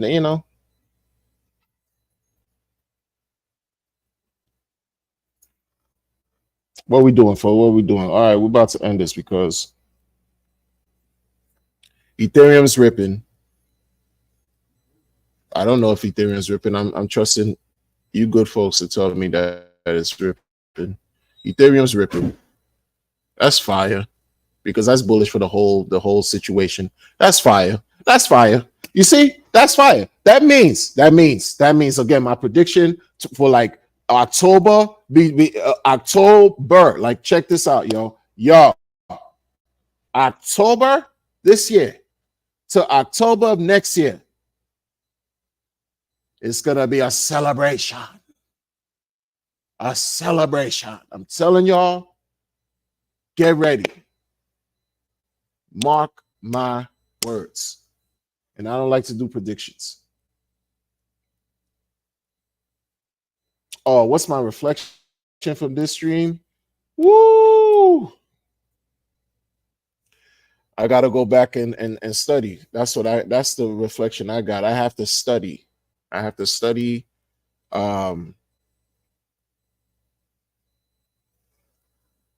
I have to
Yeah, it's just, man, it's just not fair, man. It's crazy. It's crazy, man. Yeah, man. See, this is why I'm waiting for the bull to come, so I don't have to deal with being gate kept by the internet. Internet keeps gatekeeping, censorship, all that censorship resistant.